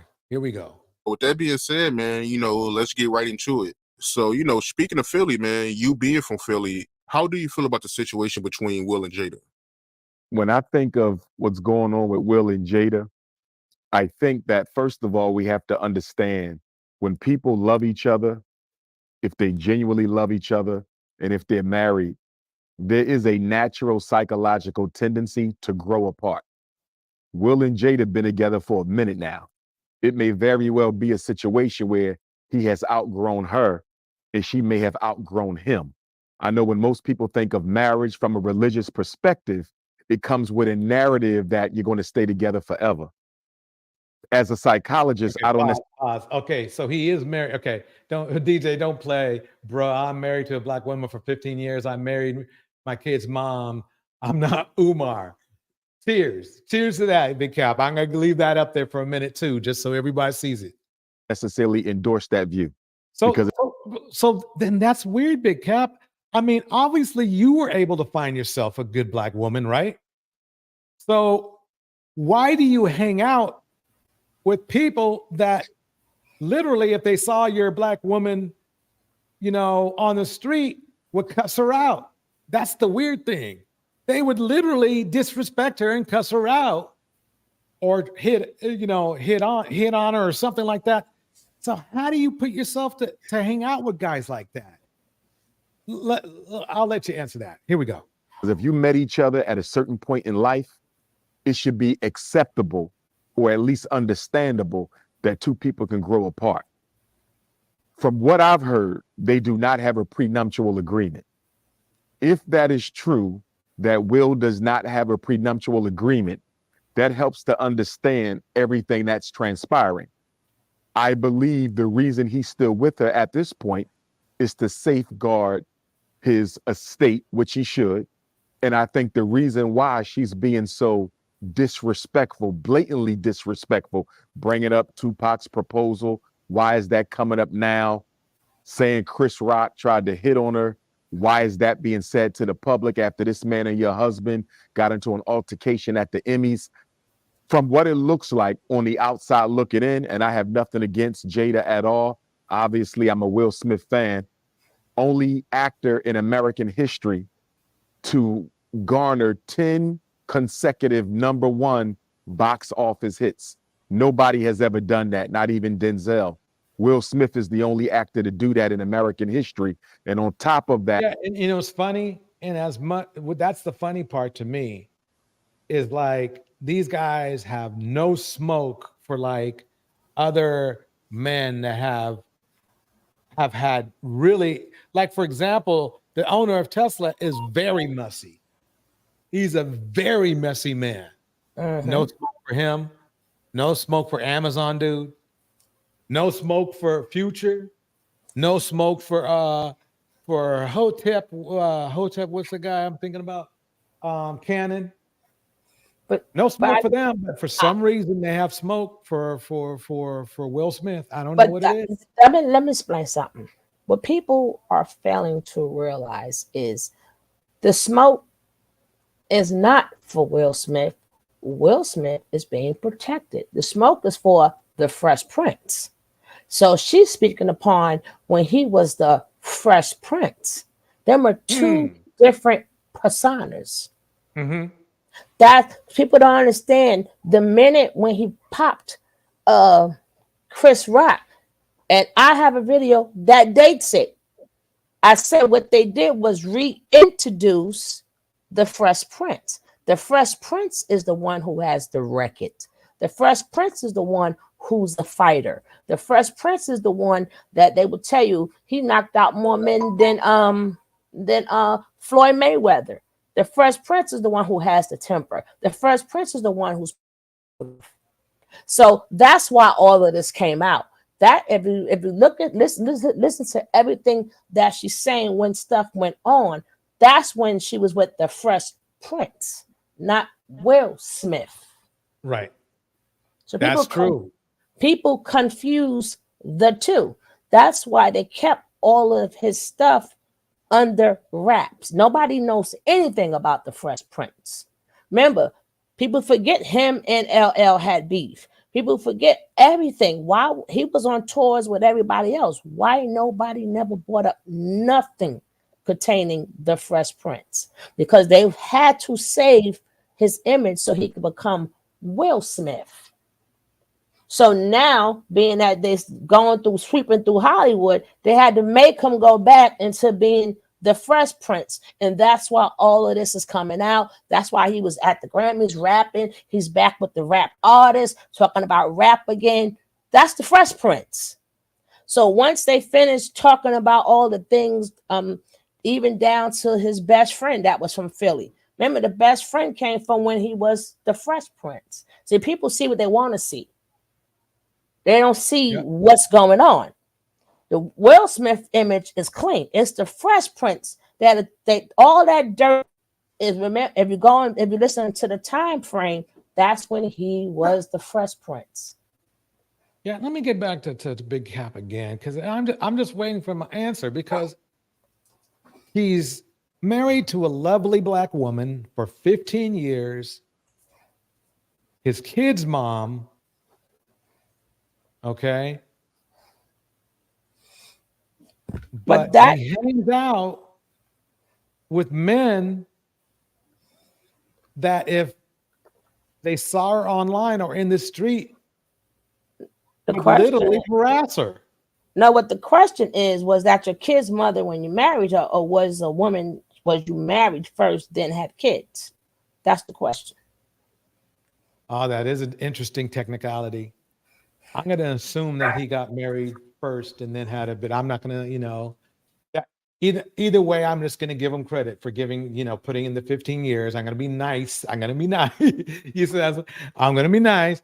At least he stuck with the woman, because most of the men, especially in the manosphere, did not stick with their wives. Let's look at Mr. Let Himself Go. He dumped his wife after like 2 or 3 years after giving her a couple babies. I mean, yes, they were married, but technically he still dumped her. So, or she dumped him. Who knows? Who knows what happened? But I guess my point is that it's funny how people can compartmentalize things, like loving on their wife or loving on their family members, right? But then they have no problem watching dudes literally disrespecting, harassing, threatening women that might even act just like their own wife. Might have just had the same vibe as their own wife, but they still follow that bro code. I don't get it.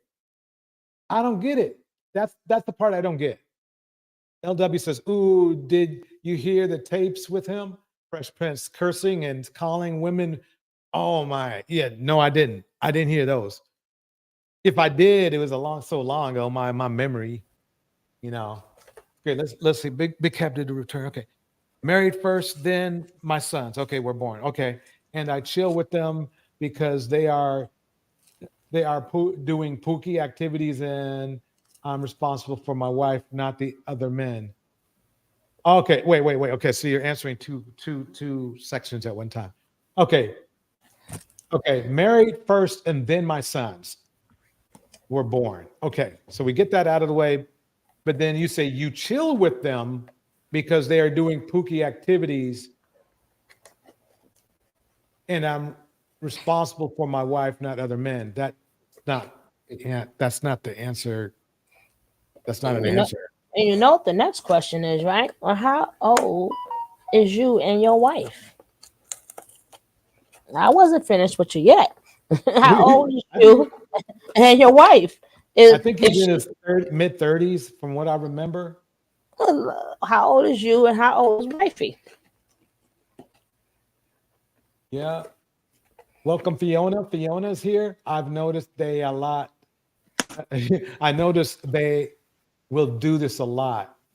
They will be with a black woman and still be disrespectful about black women. It's strange. Bars. Yeah, and he doesn't have. Right. And put back up when he says, when he said, I married my kid's mama, and not I married my wife and we had children. That's even disrespectful right there. DJ, don't play, bro. I'm married to a black woman for 15 years. I married my kid's moms, not my wife, my kid's mom. Right. Yeah, that is interesting. That's a pookie lingo. That is, hey, look, Oh, are not doing Pookie. I thought you said. He said, Yeah. Okay. So he corrected himself. This. Let me reread this so I make sure that he doesn't sound off. Married first, then my sons were born, and I chill with them because they are not. He meant to say are not doing Pookie activities, and I'm responsible for my wife, not other men. But when you go around other men and you support their behavior by either being around them and not checking them, or by being around them and laughing at their disrespectful jokes about women, then that's what it comes out to what Sugar was talking about, where you said, don't make it worse. That makes it worse. Now, believe us when we say that we don't believe you're going to change or do anything different, but you have to understand the point of view that we see. We see a situation where no, speak, sister, speak, LA Academy, speak. Boom. Because if he's trolling, if he is, well, come on to the party. No, but okay, so we cleared that up. At least we cleared that up. But who has I disrespected even DJ? I didn't say you disrespected, but what I'm saying is that you're encouraging other men to disrespect by not showing your disgust or dismay for their discouraging behavior. And I'm not telling you to do anything either. You can do whatever you want to do. What I'm doing is bringing that to your attention. He is one of them people. You love a black woman, but you are in an environment that hate black women, or at least express a hate for black women. That's what I'm saying. He's one of them men that think, oh, it can't happen to me. Right? A lot of people think because they move and they have children and we're in such a like the Jefferson, we done moving on up to the east side. They think things can't happen to them. Like drugs are not universal. Teenage pregnancy is not universal. Everything that happens one place happens another place too. The same way it happens in college. Like a lot of people are so happy their kids in college, but they don't know, hey, what your daughter had to do to get them grades. You don't know how many parties she done been to and how many people done went through your daughter in college. All you see, she got good grades. You don't even know how many ABs your daughter done had. See, a lot of people think, oh, it can't be me and mine's because we moved up. But you worked in a school. You spoke to plenty of kids who have probably told you things they never told your parents. And we're here to say there is no exemption. It happens, it's universal. Anybody you see that you talk about, that could be your child. I don't care where you have them at. I don't care how much money you have or what you think. But in your imaginary world, I mean, you can promote that. But in the real world, you have a lot of people that's in these, what you will call high. They are struggling with their kids. Right. Let me go ahead. I'm going to play this. Lord. Camo just ran this over here. Here's Blueface. I guarantee you will find more respect in the black manosphere for Blueface than you will for Russell Wilson. But let's play Blueface anyway. Here we go. So get into this craziness. Blueface has lost his mind. Let me pause it. I need to get the volume up. So last night he went to Krishan's house. I guess he was feeling some type of way because Krishan was in the studio with her new boo Suave. He went to Krishan's house and took the baby, complaining that she's left the baby at 4 a.m. to go do whatever it is she's doing. Now, mind you, Krishan had left Krishan Jr. with the babysitter. He came in, took the baby, beat up the babysitter, and ended up getting into a car accident. Can you believe? I saw it. I was like, my mom, I can't get away from these people. What? If I tried. Yes. Okay, I heard that I saw the thing about getting, taking the baby, but I didn't know all this other shit. Man.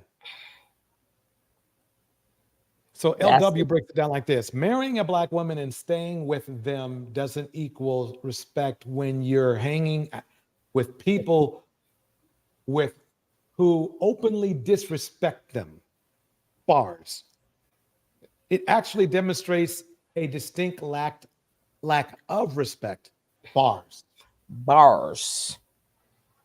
Okay, here we go. Back to Blueface. Okay, so let me start this over again because I don't want to lose this heat.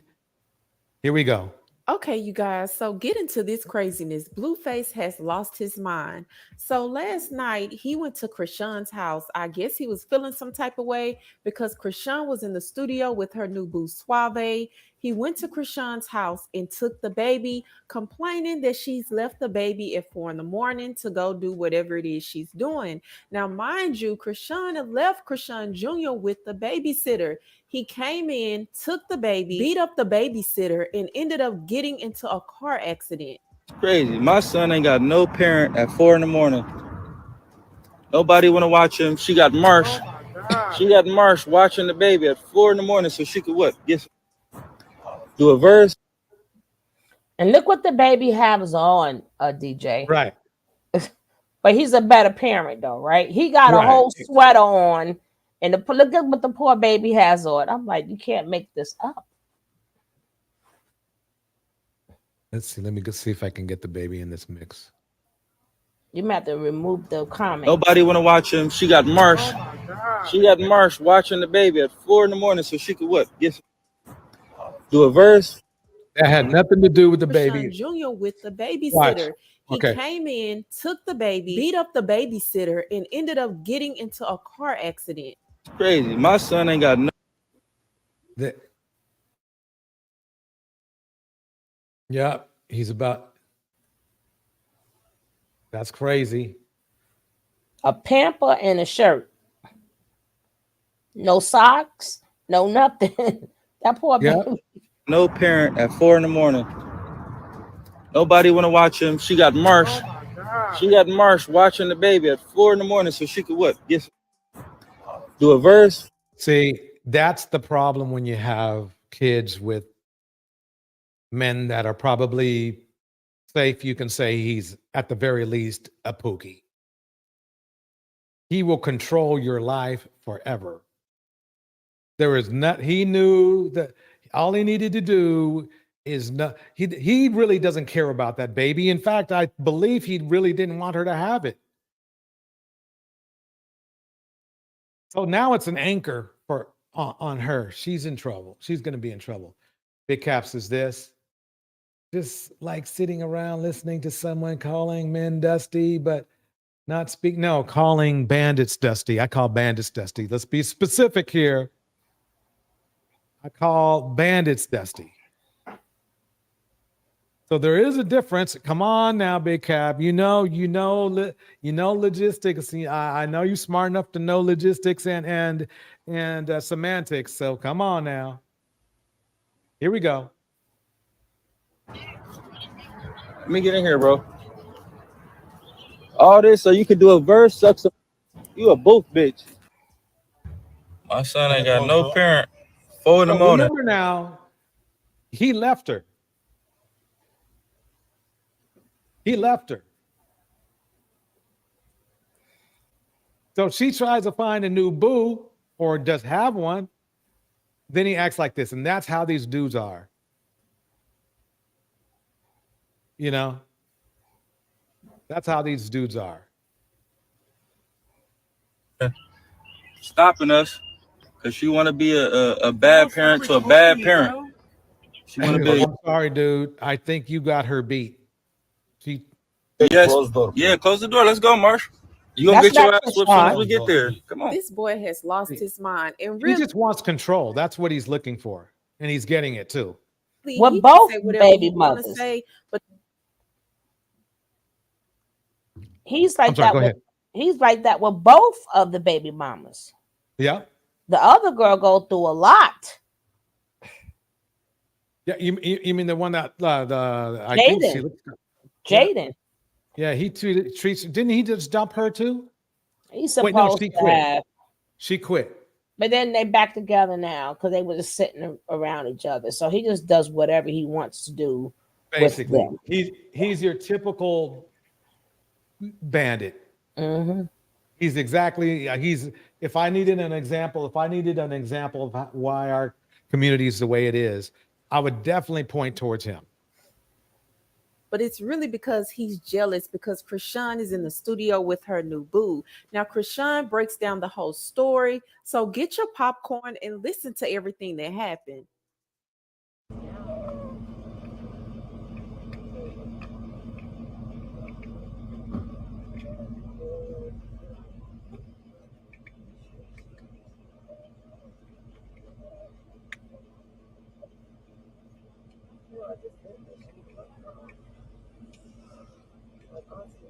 Bro, hey, bro. Hey, look. I know I haven't called y'all because I was having fun. I'll be happy, you know. I'm like Team Suave right now.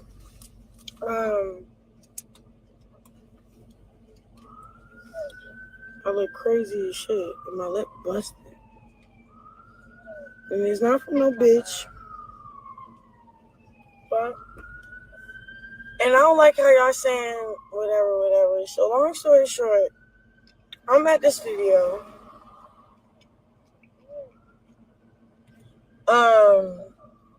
It don't matter who I was with. It could be with K Suave. It could be with fucking Trippy. It could be with anybody y'all can go. I'm at the studio. And I'm trying to lay this record down. My BD's calling me. I'm like, what is he calling me for? So I don't answer for real. So then I finally picked the fuck up. This with Marsh. Oh, I got it. Look, I'm with Jaden and Alexis. So everything I say right now is no cap. Say hi, Jaden. Oh, so sure she better say hi because she's driving me to this maniac right now. So look. So long story short, bro. So I'm like, let me tell y'all, bro. So I'm like, Marsh, what's up? She like, Krishan, you at the studio, right? I'm like, yeah, what's up? She like, Blueface just trying to take the baby. He's taking the baby. I said, bro, if you leave my baby, it's your ass. She like, all right, bet. I'm not finna leave the baby. I'm not finna do nothing. So I'm like, on my way. Like, How did he get in the house? what?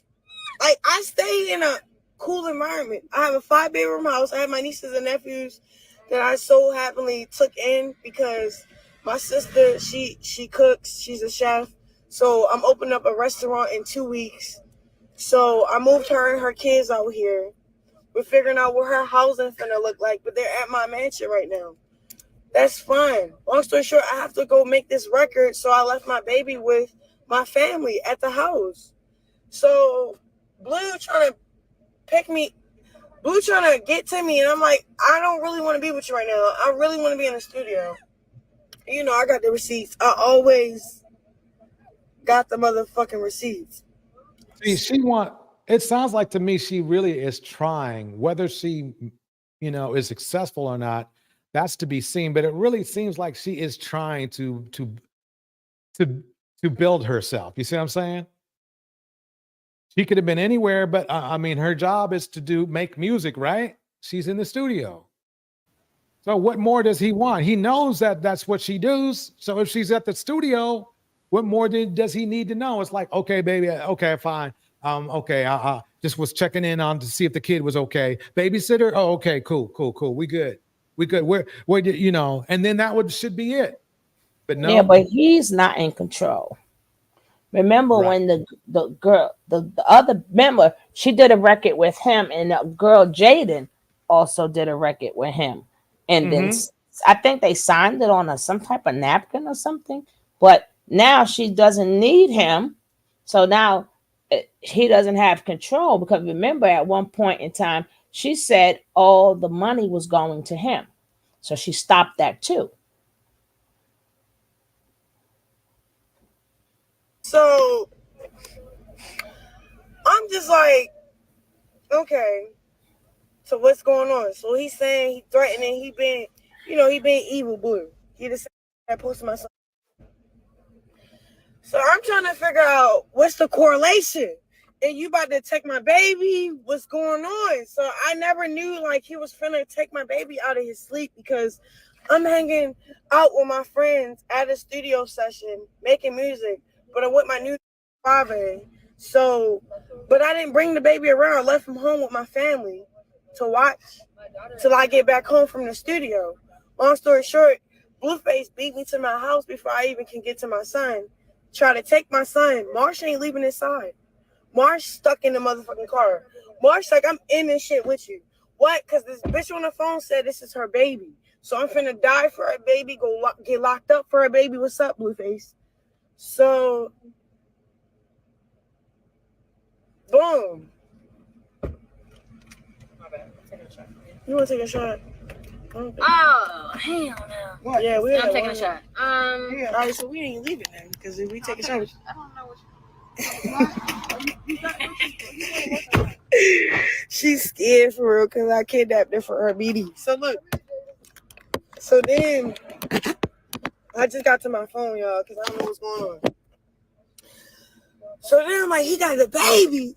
He had a car accident with the baby. Damn, this is just a trip. It's just some weird shit going on. So I'm like, Marsh, take the baby. So boom, long story short, he about to set up Marsh at the house, telling Jaden to fight Marsh. Marsh like, Krishan, Jaden finna fight me. Ooh. I said, what you? She's like, Krishan, we about to go to his house and he finna take everything. I said, bro, before you get to that gate, take the baby. Well, I need 4 minutes to get to you. What? I don't want no problem. I don't even know why this came and kidnapped my baby from my house. Like, I'm not keeping you from your child. I'm not, none of that. That's why, I mean, I just feel so. The worst thing that can happen is to have a kid with a narcissist. I know that's the worst thing. Welcome, Brina West. Brina West in the house. Big Cap is here. New Diamond is here. The LW Academy is here. Fiona is here. Miss Ride or Die is here. Diamond, thank you for the $2 super chat. Who else up in here? If you're in here, let me know. Let me know. Miss Enlightened Femme is here. Who else is up in here? Who else is up? Lady Rindy. Kevin is in the clouds. Mistress Newbie. Let's keep it going. Let's keep it going. Let's see where this is going. Sunday is here as well. I never. Big Cap, your wife's coming. I don't know Jaden to trust her with y'all if y'all really together. I don't know. I don't know her ill intentions. So I'm really speaking from the heart. I don't trust none of y'all. You my baby father, but you posted. Imagine what the fuck she would do if, you feel me? He mad because he probably watching my live right now. Is that him calling? Let me get her phone. Let me fast forward a little bit. Oh, look. I got for me getting her ass beat. Wait. So, we like, all right, cool. All right, cool. All right, cool. Marsh stalled just enough. I pull up. Marsh and Blue fighting. Yeah, I'm great. Look, she actually look. Oh, please.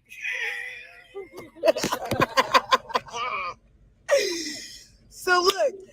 So this. You should drink that. Oh yeah, apple juice. I need some. So look, listen. It's not funny. This is real shit, and it's happened to us, and we innocent. I'm gonna stop at the gas station. That's what the tire's flat again. It is.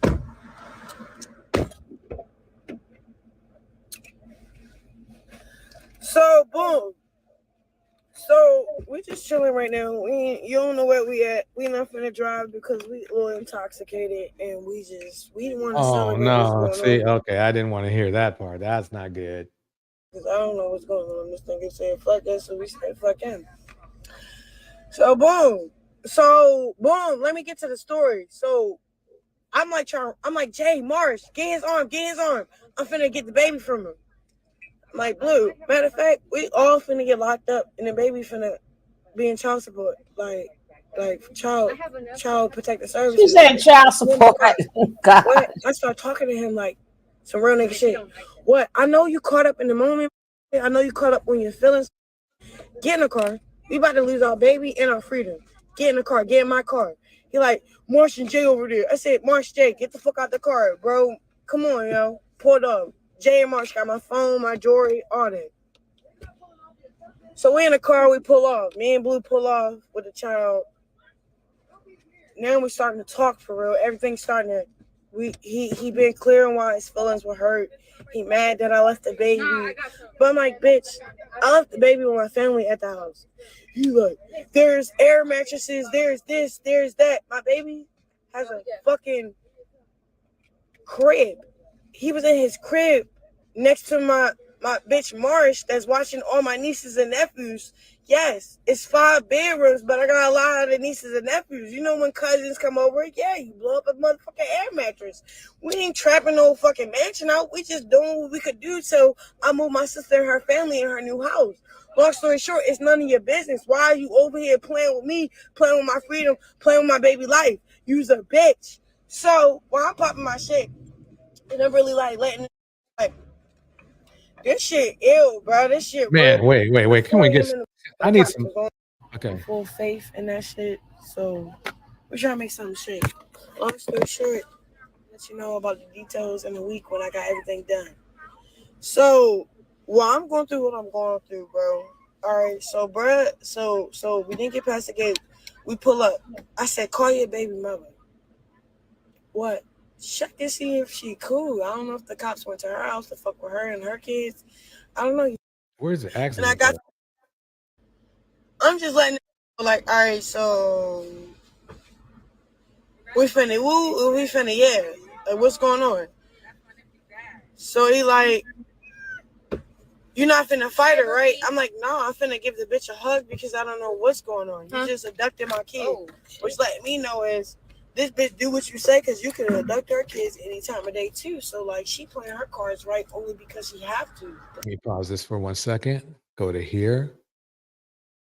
Play this. Junior. And he went and got Junior from Krishan friend Marsh. Okay. So let me show y'all This that is Nick at Night. video real quick. And then let's talk about the goings-ons that is going on, because apparently he done put hands on Krishan. Krishan says she done kidnapped Jaden, her and Jaden in the car together. And it's a whole lot of going on. Okay. It is a whole lot. You gotta put him on speaker next time, nigga, because if he call my phone, I'm gonna put him on speaker. Oh, no. He said some bullshit. He said, just got beat up trying to do her job. If you want to be sister wives and lick on each other's kitty box, okay, all in the name of having blue face, just say that.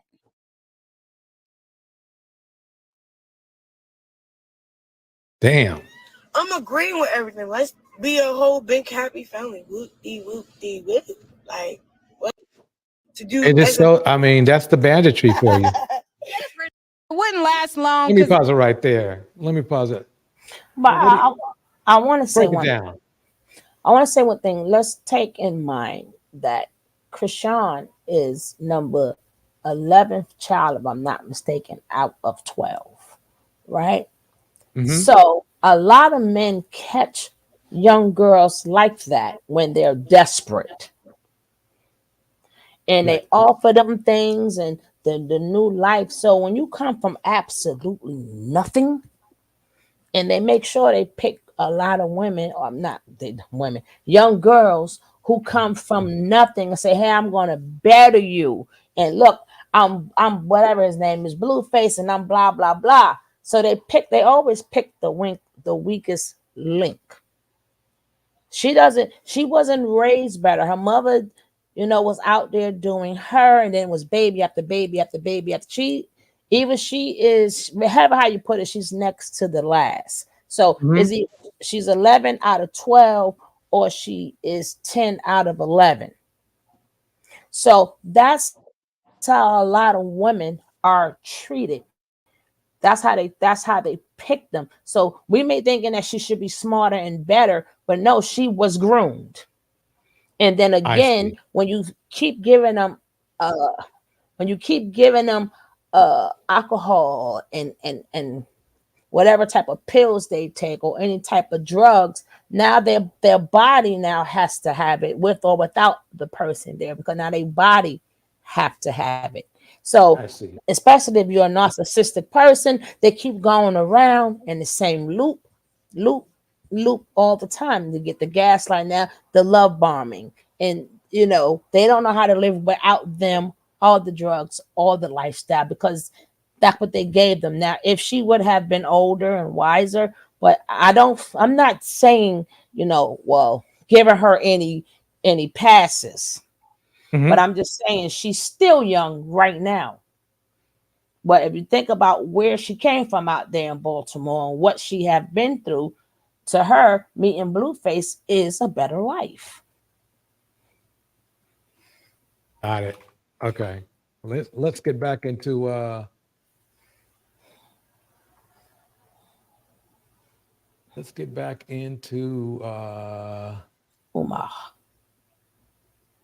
Here we go. He's the first rapper to win a Grammy. So his place in history is etched solid. And I just think it's an unfortunate situation because he's been through a lot of things in his life. I never met him personally, but obviously he came out with the book detailing his situation. I haven't had a chance to read it yet, but of course I get the reports from it. And I just think it's unfortunate what's going on, because on the one hand, you have a man who doesn't want to get took to the cleaners by a woman who really didn't help him build his brand or his name. And on the other hand, you have a woman who says to herself, arguably, I gave you 2 children. I was here for the journey, although I may not have had anything to do directly with your. I don't know about that. She was there pretty early in his career. So I cannot say one way or the other he is correct or not. I really can't. Success. I was still your emotional comfort. I was still your wife, your confidant, your partner. And I think she wants out the marriage. And I just think she's going at it in a very dysfunctional way. I think she's trying to embarrass him into divorcing her. That's what I think is going on. I saw a clip where they were being interviewed and someone said something to the effect of marriage or divorce. I forget the question or the comment, but Jada responded by saying, quote, "is cheaper to keep her." I think they said, "Why are you two still together?" And it was in a joking way. They weren't being, there was no animosity. They were not being adversarial. It wasn't even a serious conversation. It was very laid back and relaxed in a joking dialogue. But the person said, "Why are you guys still together?" And Jada Pinkett Smith's response was, "It's cheaper to keep her." He didn't say that. She said it.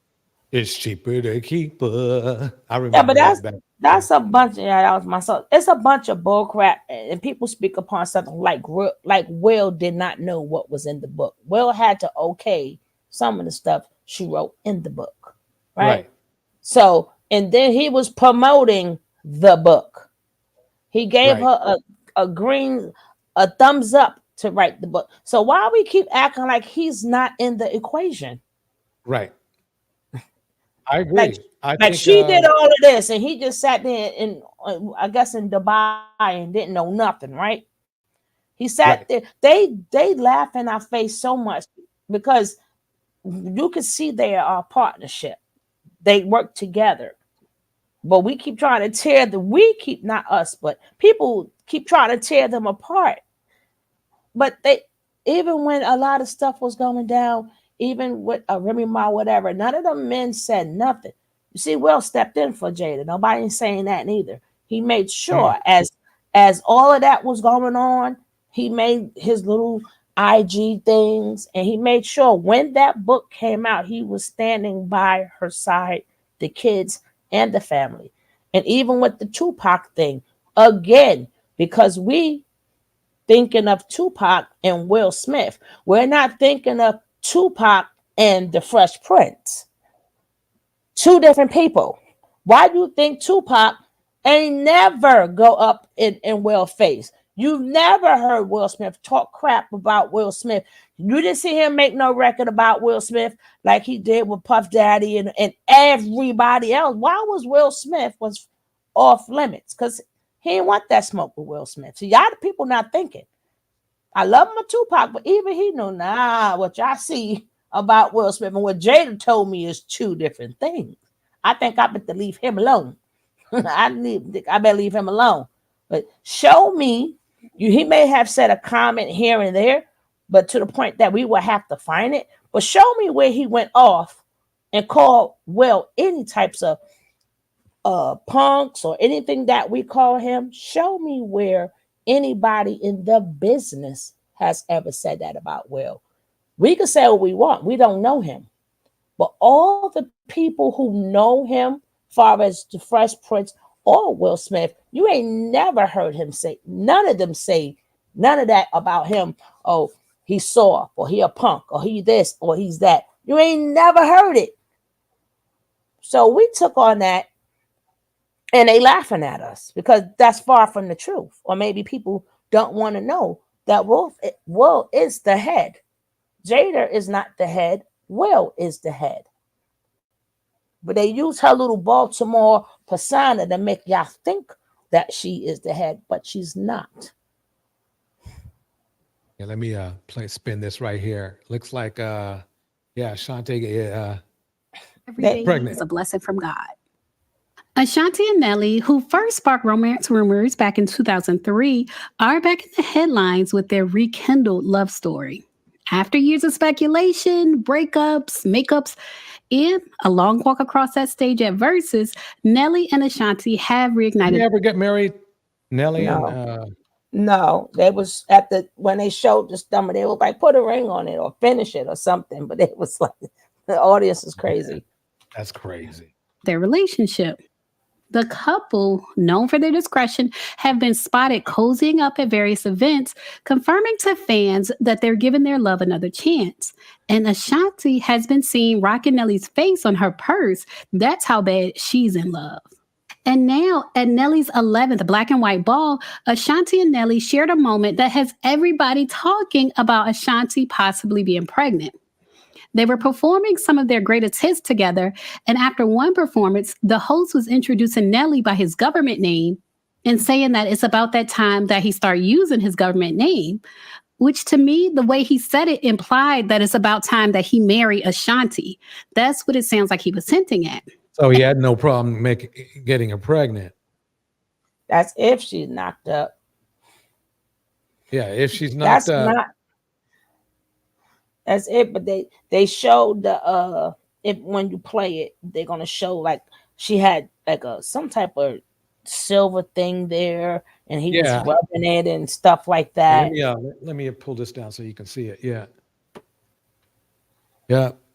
But it's just kind of weird that if they really loved each other that much, you'd think they get married. I mean, it's easier to make babies these days, I guess. That's the funny thing is these dudes think that marriage is hard. They must think that marriage is harder because otherwise you get married first and then just have a kid. It's like that's just. If weird. I'm not mistaken, he got at least 2 or 3 older kids. What happened to them? Let's find out. Hold on. Let me do some digging. Ellie's kids. Let's see what comes up.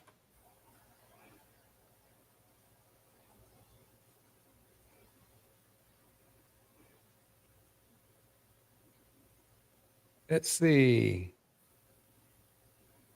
Well, apparently. Is coming to BET. Yeah, it's our new reality show, Fiction Our Dad, Nelly. But really, it's starring us. Who you think was really behind Country Grandma hiding her EI? Uh-oh. What y'all ain't talking about? Oh, nothing. Just introducing ourselves to the world. What world? BET. That's BET. Oh, move, Janet. Nellyville premieres Tuesday, November 25th at 10:30. Only on Nellyville. Ladies and gentlemen, it's going to be Nellyville. So he got four. Four Okay. kids. Four. Wait. 4 kids. Okay. So wait a minute. Where's the mother?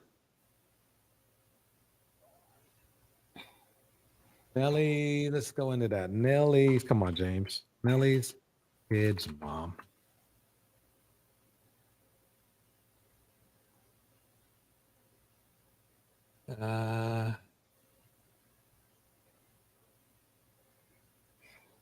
Okay.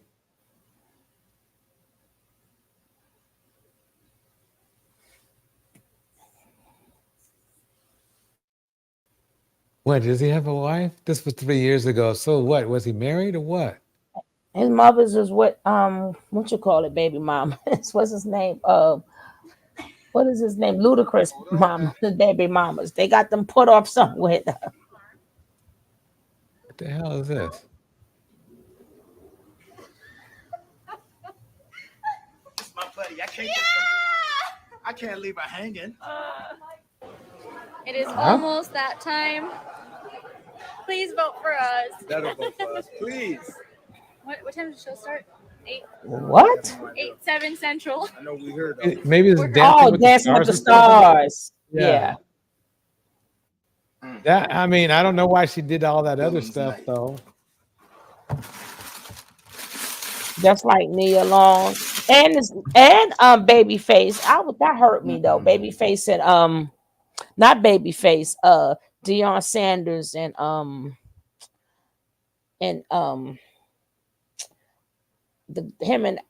look how long she was engaged, but the man was married to football. Yep.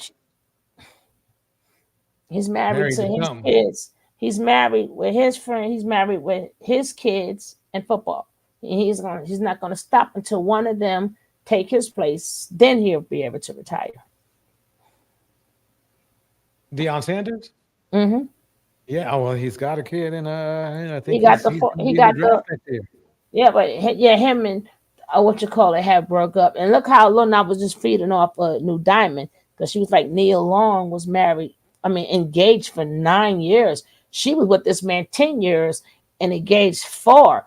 And then remember, they live on 2. Every time she get comfortable, he moved someplace else, and he moved someplace else. So so they always lived separately, but it was supposed to be a thing that after her kids got grown or whatever, they was going to spend more time together. But again, he went here, he went there. Now he's in Colorado. 1 minute he was in Mississippi, if I'm not mistaken. I don't know where the football, then he was there. So it was never really her time. Right. I don't know if that's what broke them up. I'm not saying that, but he's married to the game, and I believe that he's not going to stop till one of his kids take his place, then he'll retire. Sounds good. Well, everybody, that is it for tonight. Sugar Love, you got any other comments you need to make, or what do you think? No, I'm going to save that. So when you do, or you're looking at JD and all these other people, when we do that show. Yeah. I'm waiting for that one. When you go to this rabbit hole. Here we once again. Bow Wow. And let's not forget the Chris Stokes and it was supposed to have been said. I don't know if it was Chris Stokes, one of them remember who did Chris Brown? Right. Was one of them initiated it? There's so much to this rabbit hole, but we're gonna get out of here, right? Anyway, let me go ahead and hit this. Here we go, folks. Take care, guys. All right, in the chat, I'd like to give everybody a shout out. His Ride or Die, New Diamonds. We also have the LW Academy Hub for Women. I cannot say what's wrong. Fiona, New Diamond, Rena West. It's not hard to Big Cat. Me. Cause I'm addicted to the good life. Yeah. If you new Diamond for the chat. Fiona. No need to say where we are heading now, babe. I follow the enlightened them to the edge of it all. To the edge of it all. You can also catch this on Rewind. So tell your good night, 'cause I'll find no better one. Yeah. Lady Baby. Next one, Under Pressure. Why is seeking knowledge? So tell you good night, 'cause I'll find a better one. So set the bar down before the moment flies. It's not a problem. Cause I know what I'm getting into. Yes. Yeah. And nothing can stop me. No. Cause I'm addicted to what you and I realize. Lead the way. I follow. No need to say where we are heading now, babe. I follow. To the edge of it all. So tell your good night, 'cause I'll find a better one. Yeah. Susceptible now before the moment flies. Before it flies. So tell your good night, 'cause I'll find a better one. Susceptible